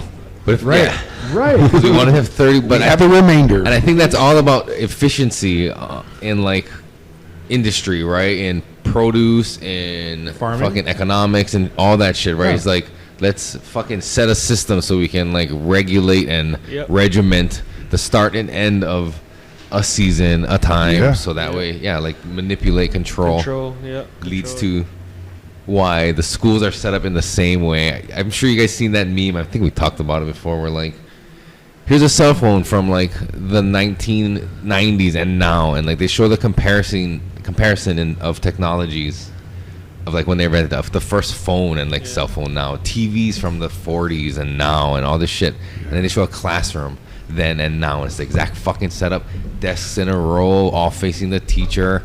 And they show you well, the question is like, why the fuck hasn't that evolved into more of a cohesive environment for the kids? Or like keeping up with the technology. I mean, maybe now they give them iPads, but they're still sitting in those rows and shit like that. You know what I mean? Do you think it's the design of the classroom that's the issue, or back in the part of the formation? Back in the day, sacred geometry's off.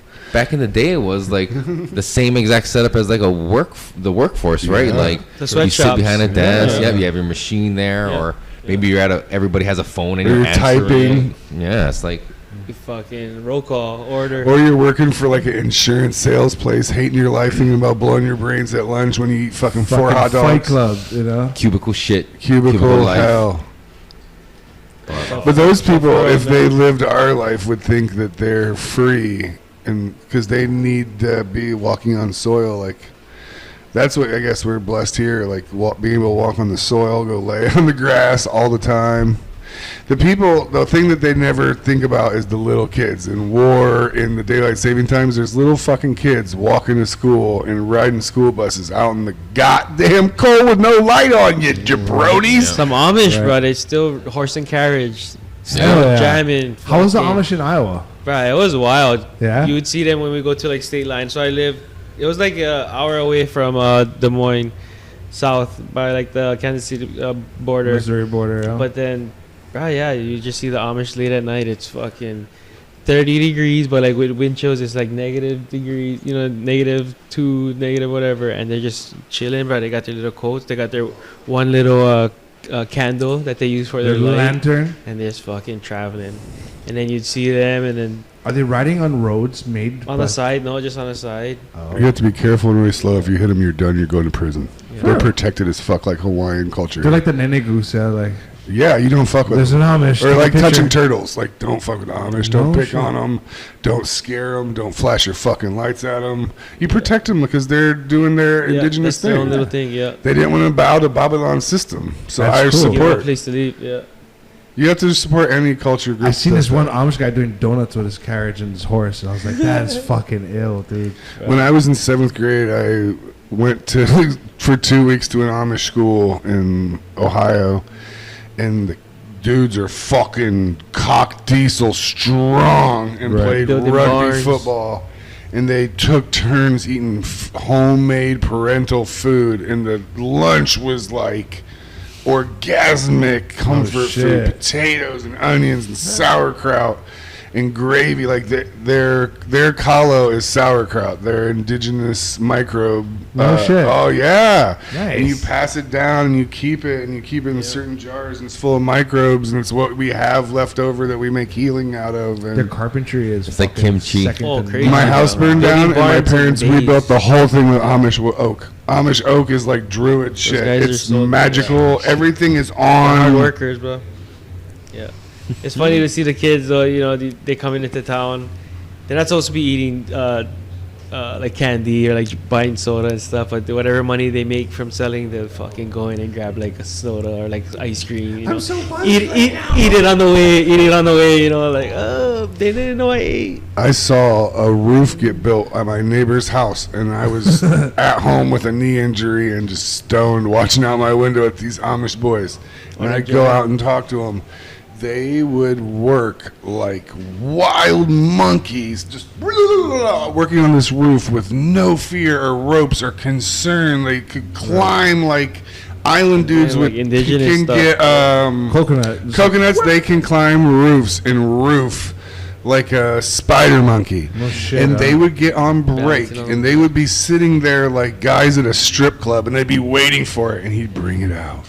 Mountain Dew and backwoods, and they would Yeah. smoke backwoods and get high as we've ever got off weed, because to them that is their weed. Yep. And the Mountain Dew is like the most Miami Vice you can get.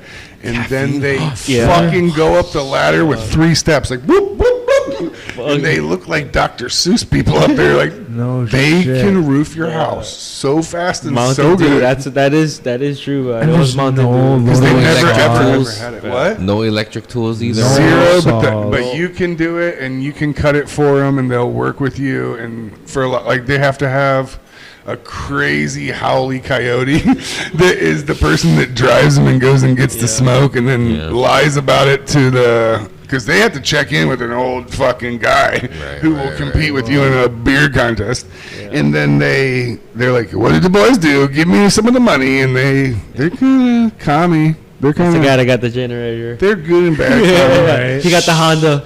Don't touch it. They have so much inbreeding that they have a closet where they just put people. Oh, fuck. That's that one show, yeah. They really, Amish mob. they really do have For real. every culture, Hawaiian, Egyptian, English royalty is all displayed problematic births because of inbreeding. Look at the English people now. There's shit closets and shit. Like, don't come out. They have special rooms where they live their whole life, and they don't bother the society, because the society, you don't want a cancer cell or a disgusting thing to bring shame in that world. Right, And they value hard work and independence, and they don't even have buttons. Buttons are Babylon system, bro. Buttons? Buttons They are made use- by howly machines to them. They hate them more than So all their clothes, it's all hand sewn, and it's their shit is terrible looking. It look compared to our shit made with plastic by slaves, like their Look at clothes this are, vest. and they smell. You can smell them from 10 yards away. Their body odor, because they've never Similar. challenged it. You and I have took Axe and all these shampoos and loofahs to war, and mine still smell awful with my diet, but. Right. These Amish dudes had a funk that's like you have to be in India to, or like the worst cab shit. you've ever been in. Like it is so much maleness. See that though? But they're like heirloom people. Right.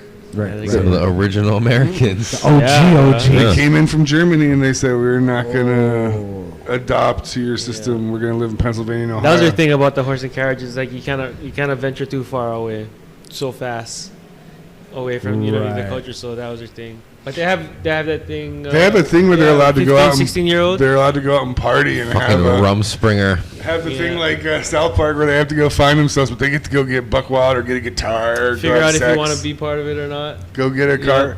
But in Ohio, That's pretty cool that they they get give in them an trouble. option to like if this is for you or Yeah, if the it's not. test. All yeah. of them go The back. ultimate. They all go back except for the boys that go to prison because in Ohio They they fucking get full on some shun you, ooey like your and whole they go family, 0 to everything. 60, and they like kick over graves and do stuff. And you're like, what did you do? You kicked over a grave. That's a 300-year-old grave. You got to go to prison. It's like, we They didn't do know. these accidentally goofy things where they burn down buildings or like people strong.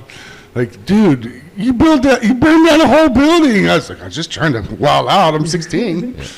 You know how they got like the Mennonites, yeah?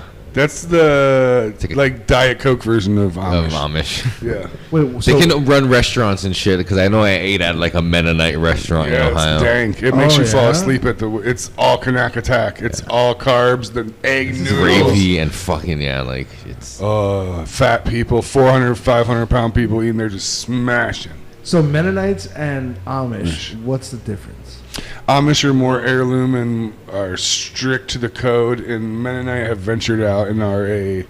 Those are guys using the generators. They can touch electric. Yeah, like They're the New Testament. They have buttons. they'll run a restaurant and serve you food and cook the food Yeah, for you and do that. they're making paper. So what makes them still Amish? They're not. They're, They're Mennonite. genetically Amish. They're Amish is a race? Amish is an ethnic group that immigrated from Germany to America. Oh, so they're It's not a religion. They have their own religion, which is Its a own Christian sovereign little German fucking Christianity. interesting. But it's set up more like the Hawaiian religion with like the priest and the elder leading and dictating and saying what Right. the people are going to do. And we have a small group, and you're going to do as you say, or you're going to get off board. Thank you. And when you get off board, you, your family, everybody is off board. Yeah, but that's how they kept their culture tight, and that's like the Hasidic Jews in New York. You have to be kind of weird and separatist if you want to keep your paint. It's like keeping paint to paint the walls in a glass forever. It's like to be like in that ethnic group where you're only with that ethnic group. You can do it, but it's really difficult.